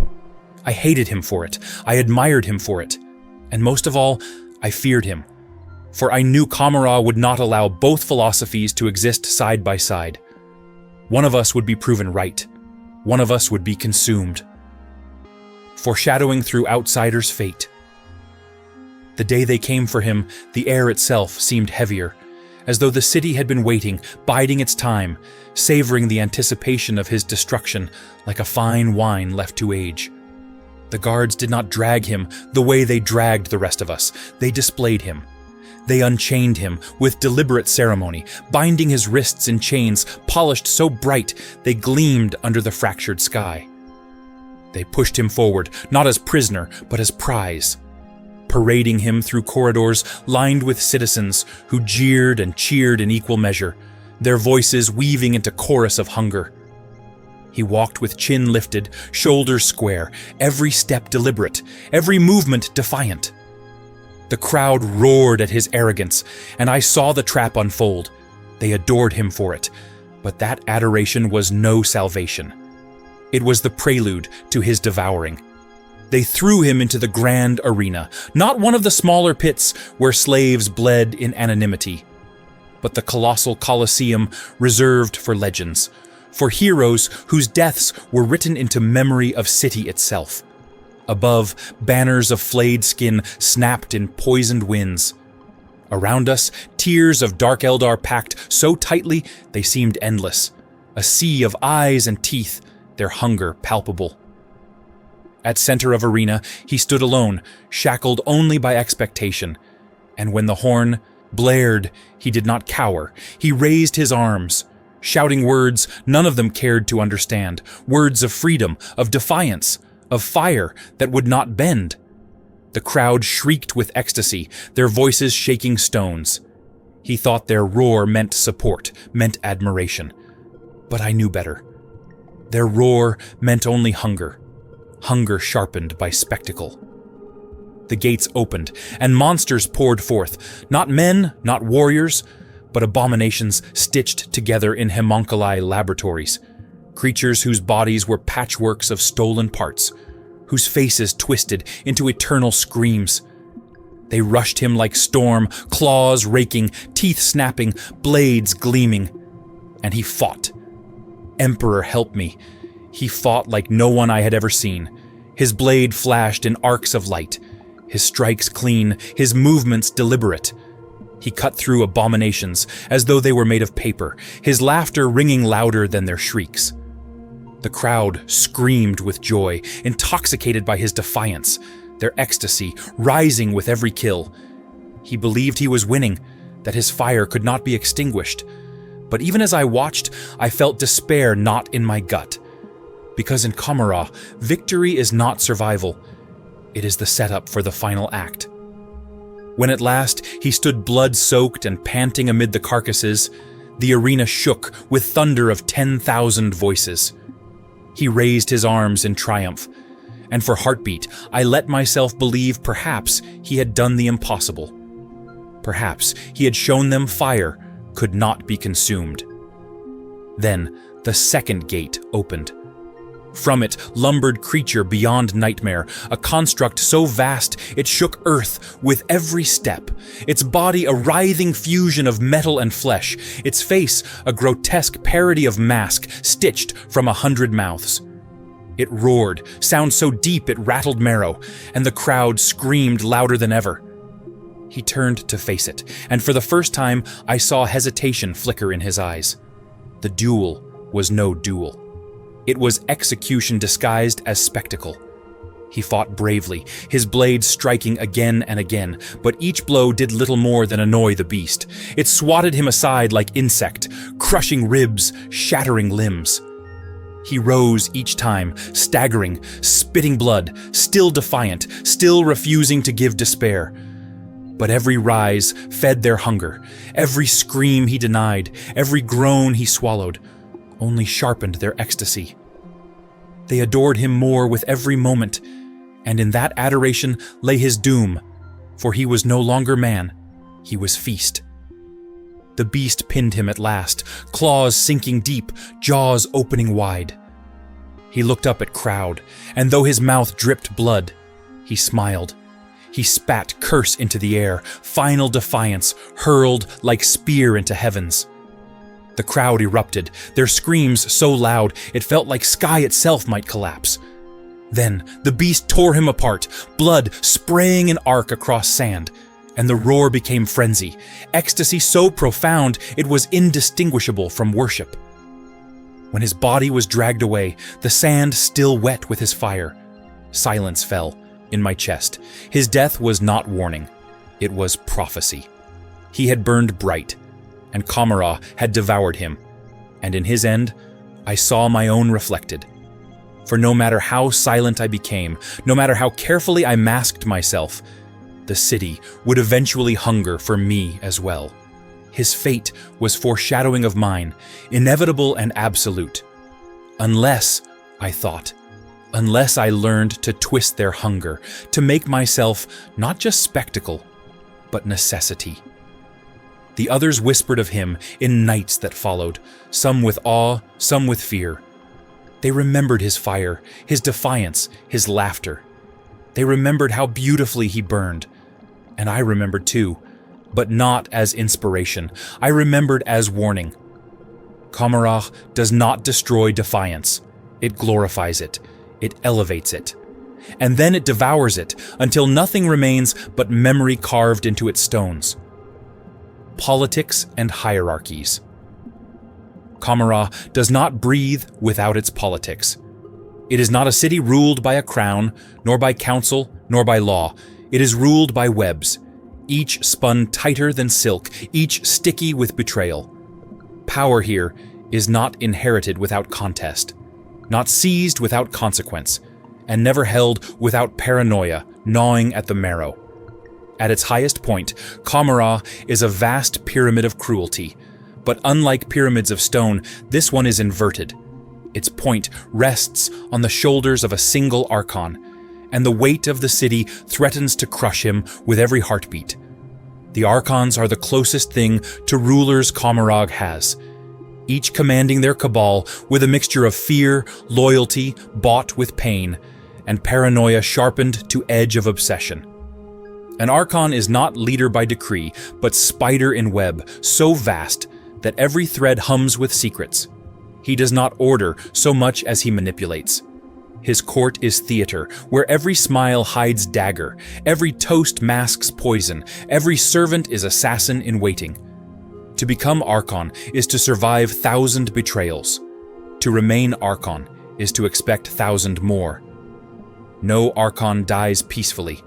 They die at feasts, at games, in their sleep with blades in their throats, in alleys with poison on their lips. Their paranoia is justified. Without it, they are already corpses. Beneath archons spread endless cabals, fractal shards of power that splinter and multiply like broken glass. Each cabal holds territory, slaves, ships, and soldiers. But their true value lies in whispers and promises. They plot endlessly, forming alliances in morning and betraying them by dusk. Cabals war as often as they trade, and no treaty lasts beyond convenience. One archon's rise means another's inevitable fall, and every cabal survives by feeding on weakness of rivals. The pyramid of power is not stable, it is chaos held together only by mutual hunger. Yet archons alone do not hold Commorragh. Power is balanced, if such word has meaning here, by the witch cults and the homunculi covens. The witches rule not through manipulation, but through spectacle. Their arenas are temples, their duels, sermons, their bloodshed gospel that binds masses in adoration. They are adored as gods of cruelty, their cult leaders worshipped as saints of suffering. Archons need their influence, for without it, the streets would riot. The witches keep population docile by giving them theater of agony, a place to pour their endless hunger. The witch leaders wield that adoration like blade, threatening archons with rebellion of crowds unless their demands are met. The Homunculi covens wield power more insidious still. They control life and death, stitching bodies into nightmares, raising dead into servitude, reshaping flesh into weapons. Their laboratories are factories of eternity, their experiments ensuring that even death is not escape. Archons bow to them not from reverence, but from necessity. For without covens, warriors would rot, wounds would fester, armies would wither. The covens sell resurrection like commodity, granting immortality at cost so steep it binds archons tighter than chains. To defy a homunculus is to invite fates worse than death. Their power is not loud, but it is absolute, for every ruler knows. Today's executioner may be tomorrow's subject on their slab. Politics in Commorragh is not static. It is a storm with no calm, shifting daily, hourly, with betrayals blooming like weeds in poisoned soil. Alliances are made only to be broken, promises spoken only to be twisted. Every archon suspects every ally, every witch mistress plots against her own sisters. Every homunculus keeps secret knife hidden in ribcage of his partner. It is theater of treachery, endless, exhausting, consuming. And yet, this chaos sustains city. For so long as each faction fears the others, no one can seize absolute control. Balance is maintained not through trust, but through mutual hatred, fragile yet enduring. For each knows that to destroy the other would be to destroy the machine that feeds them all.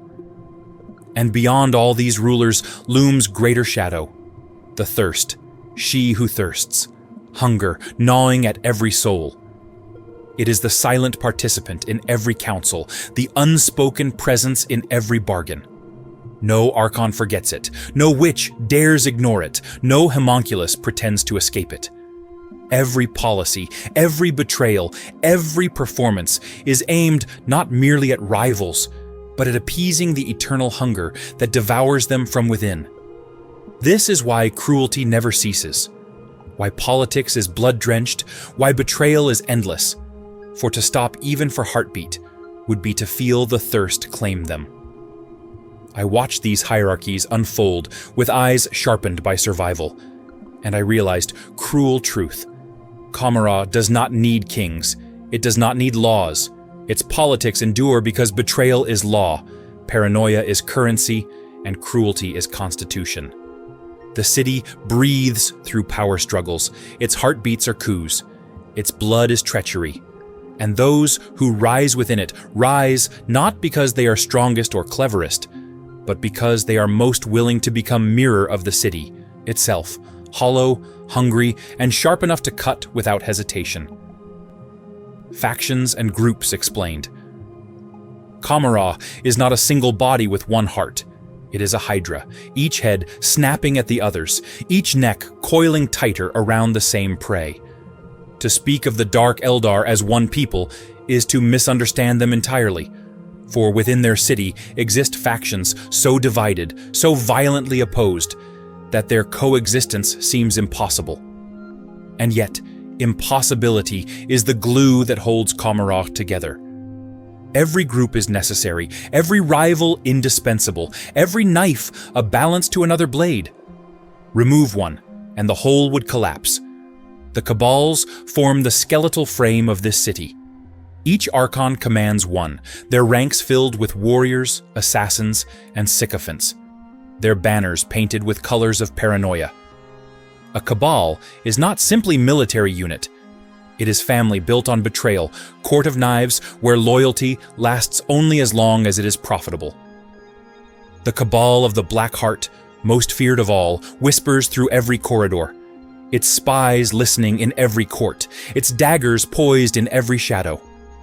The cabal of the Obsidian Rose deals in weapons so refined they are sung of like poetry, blades and poisons crafted to prolong death into art. The cabal of the Flayed Skull stalks the skies with ships that scream like banshees, their raids painting Webway with trails of stolen blood. And these are only a few, shards of broken glass, glittering in endless void, Each cabal wages war upon others, not openly, but through whispers, subtle strikes, alliances dissolved in midnight. They are sharks, in same pool, circling, waiting, bleeding one another in endless rhythm. Where the cabals rule with paranoia, the witch cults rule with spectacle. To the masses, they are saints of cruelty, dancers in arenas who bleed for the ecstasy of the crowd. Each cult is theater troupe of death, rehearsing ballets where blades are steps and screams are music. The cult of strife, led by Lilith Hesperax herself, reigns supreme. Her beauty so perfect it silences entire arenas. Her skill so precise it humbles even archons. The cult of the Red Grief races with frenzy unmatched, their fighters descending upon foes like storm of knives, their duels ending in fountains of blood. The cult of the Cursed Blade thrives on poison, their wyches dripping with venoms so potent even touch of their skin can kill. To the people of Commorragh, the wyches are gods more tangible than archons, for they provide what all crave: spectacle, theater, release. Their blood fuels the economy, their deaths feed the thirst, their victories shape politics. An archon may rule territory, but a witch mistress rules hearts. And then there are the homunculi covens, the architects of nightmares. They are not warriors, not rulers in traditional sense, but their power is inescapable. Deep in their laboratories, they twist flesh like clay, stitching bodies into grotesque works of art, raising dead as eternal servants, birthing abominations that stalk streets at night. The Coven of 12 perfects cruelty with scientific precision, each experiment designed to chart boundaries of suffering. The prophets of flesh worship their own creations, believing themselves gods who sculpt eternity. The Dark Creed harvests agony as religion, turning every scream into hymn. Their influence stretches through every corner of city, for even archons kneel when covens offer resurrection, and even wyches bow when covens offer enhancements to their craft. To cross a homunculus is to invite torment without end, for they do not simply kill, they unmake, rebuild, and remake, until the victim is no longer human, no longer elf, no longer anything but monument to agony. Between these three pillars, cabals, cults, covens, the city sustains itself, each faction despising the others, yet each dependent on their existence. Cabals need the witches to distract the masses with theater. Witches need the covens to heal their wounds and craft their poisons. Covens need the cabals to provide slaves and resources for their laboratories. It is a cycle of hatred bound by necessity, a triangle of cruelty that endures because no one can afford to break it. Every archon dreams of toppling witches. Every witch mistress longs to see homunculi burn. Every homunculus fantasizes about carving cabals into raw material, yet none dare strike openly, for to destroy one head of Hydra is to starve the others, and Commorragh would collapse into the warp, swallowed whole by she who thirsts. Beyond the great factions lurk lesser groups, gangs that infest lower districts like parasites, pirate fleets that raid across Webway, mercenaries who sell themselves to highest bidder. These groups are smaller, weaker, yet no less dangerous. A gang in ragged expanse can bleed an archon's court dry with well-timed assassination. A pirate captain can alter fate of cult duel by delivering slaves or weapons at critical moment. Even the smallest faction has teeth sharp enough to wound giants, and the giants know it. I learned quickly that to survive in Commorragh was not merely to endure cruelty, but to understand balance of factions. To speak with Cabalite was to risk betrayal. To speak with witch was to risk spectacle. To speak with homunculus was to risk fate worse than death. Every conversation was war, every alliance trap, every deal dagger pressed against your own throat. And yet, to navigate them was survival itself. For only by playing them against one another could pawn, like me, hope to endure in City of Knives. The Looming Rift. Commorragh is eternal, or so its rulers whisper to themselves in trembling voices. Eternal, because it is nowhere and everywhere at once. Eternal, because it exists outside the reach of suns. Eternal because cruelty, unlike empires, never dies. But eternity is a lie, and the lie has begun to fray. The disjunction, our name for the slow unraveling of reality itself, hangs over the city like a storm without horizon, a wound in the webway that bleeds light and shadow in equal measure. It began as fractures in sky, hairline cracks shimmering violet when no one was looking, dismissed at first as illusion, as paranoia playing tricks. But paranoia here is never trick. It is prophecy. Soon the cracks grew wider, bleeding brilliance so sharp it cut the eye, drizzling sparks of warp fire into avenues below. The people looked up and laughed, for laughter is how they hide their terror, but their laughter quavered, and their eyes never left the skies. At first, archons spun it into theater. They called the fractures omens of renewal, signs that Commorragh was so powerful even the webway itself sought to bow before it. Wyches danced beneath the bleeding light, their bodies shimmering with violet fire, their duels staged as offerings to cracks in sky. The homunculi whispered darker truths, but did not shout them, for their power thrives on fear, and fear is sweetest when ripened in silence. And so life went on. Cruelty unbroken, spectacles uninterrupted. But the cracks widened, and denial became harder to swallow. Whole districts vanished in single breath, swallowed by brilliance that devoured walls, towers, and souls alike. Streets folded inward, geometry collapsing, doors opening onto void that screamed with voices of gods. Sometimes the rift spat pieces back, twisted, corrupted, dripping with shadows that clung to walls like mold. Survivors stumbled from those distortions, with eyes burned out, their mouths muttering languages no one understood, their bodies trembling as if every nerve had been rewired. They were gifts and warnings both, proof that the disjunction was no simple storm. It was hunger, and Commorragh, built on hunger, understood it too well. The archons met in hidden councils, their paranoia sharpened to razor. Some argued to flee, to abandon Commorragh and build anew in other corners of the webway. Others scoffed, for flight is weakness, and weakness in Commorragh is death. Some proposed treaties with powers of warp itself, madness even by their standards. And still none agreed. For though they feared the disjunction, they feared one another more. To retreat would be to yield power. To admit weakness, rivals would exploit. And so they did what Commorragh always does. They turned catastrophe into currency. The Wyches staged spectacles in districts nearest to Rift. Their duels choreographed with cracks above as backdrop, their blood mingling with falling sparks so that every strike seemed divine. Crowds filled the stands, screaming with ecstasy as if apocalypse itself was performance.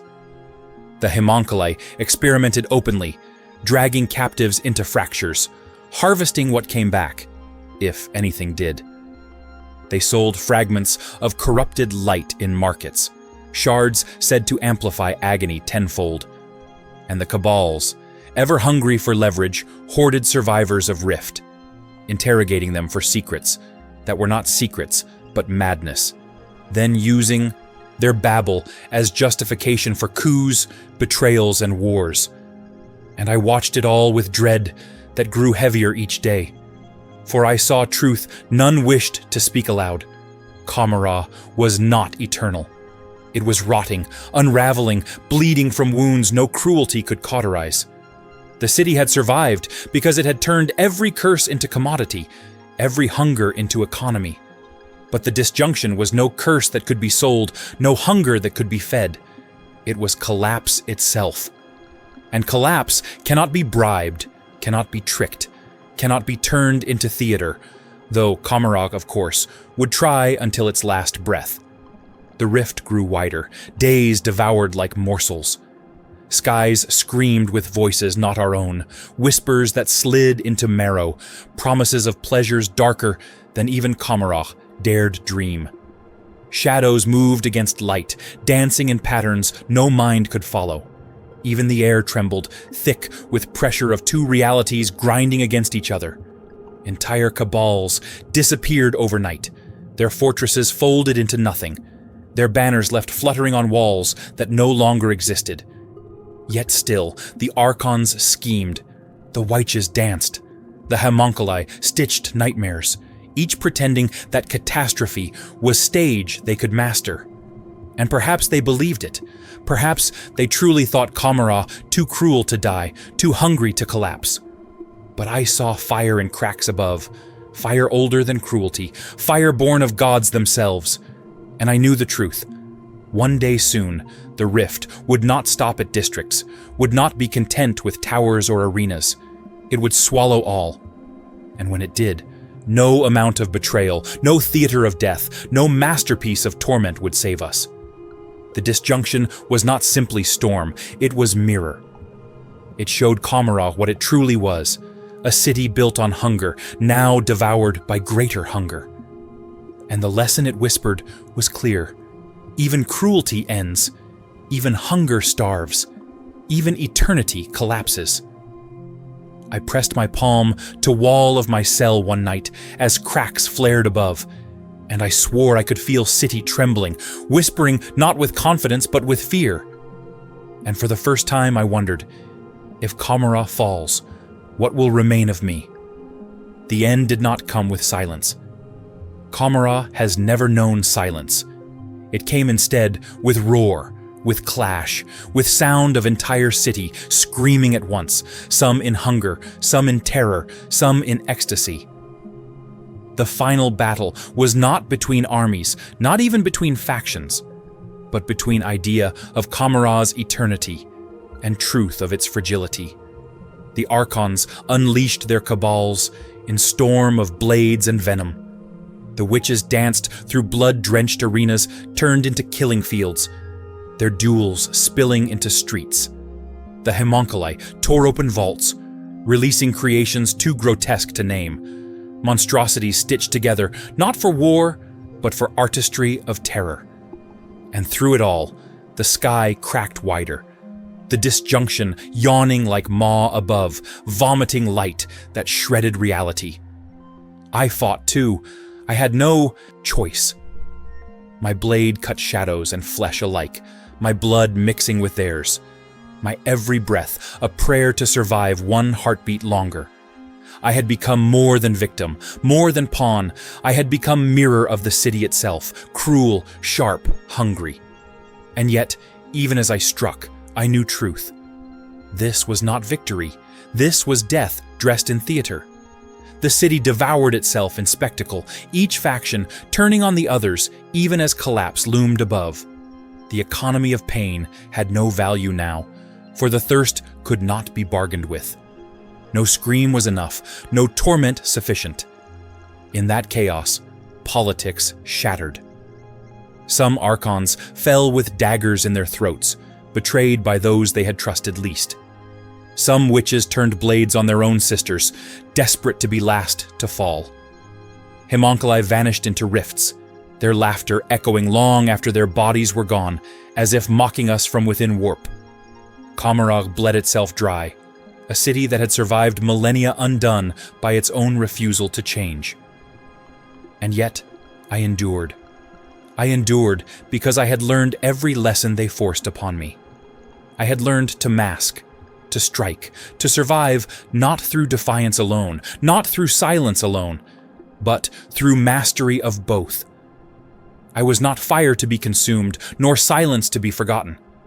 I was ember, hidden, patient, enduring. When others burned too bright and were devoured, when others hid too deeply and were lost, I smoldered, waiting for a moment to ignite. And in that moment, I survived.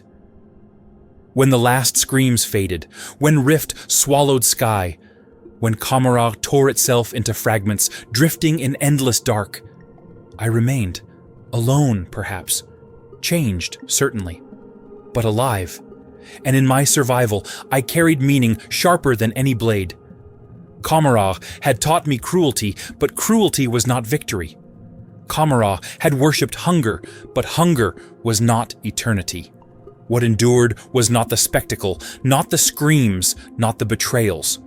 What endured was transformation, the ability to adapt, to bend, to become. And as I stood amid ruins, the city's bones still whispering, I looked into abyss and saw future. The thirst is never ended. The warp is never sated. Even here, even now, shadow looms, promising that what has fallen will rise again in darker form. Commorragh will return, perhaps not as it was, but as it must be, crueler, sharper, hungrier. The city is parasite, and parasites never truly die. They wait, they endure. So what then of me? What then of us? The ones who walked its streets, who bled on its sand, who screamed in its pits. We endure too. We become something more than victims, more than pawns. We become scars upon reality, living reminders of what happens when hunger devours itself. Commorragh will haunt galaxies for eternity, not as empire, not as city, but as shadow lingering in marrow of those who survived. And I am one of them. I carry it with me, always. But remember this, Commorragh is not story of monsters alone. It is story of choice. Choice to burn or to endure. Choice to scream or to silence. Choice to adapt or to die. And that choice is not limited to dark Eldar, not locked in Webway. It echoes everywhere, in every heart that faces hunger, cruelty, despair. For Commorragh is not place alone, it is reflection. And reflections live wherever eyes dare to look. If you have walked with me through these shadows, if you have breathed the poisoned air of Commorragh and felt its hunger gnaw at you, then you understand something most do not. Survival is not passive. Survival is choice, sharpened daily, forged in fire, tempered in silence. That lesson is not only theirs, it is ours. So carry this story with you. Carry its weight, its warning, its fire. Do not let cruelty go unmarked. Do not let hunger dictate meaning. And above all, do not look away when shadow whispers. To endure is to face it, to learn it, to rise from it stronger. And if you want more journeys like this, more descents into worlds of shadow, more tales of survival and transformation, more voices pulled from places few dare to tread, then stay with me. Subscribe to this channel. Like this story. Share it, so others may step into shadow and emerge changed. Because this is not the end. It is only another beginning. Commorragh has fallen before. Commorragh will rise again. And when it does, we will be here, waiting, ready to walk its streets once more.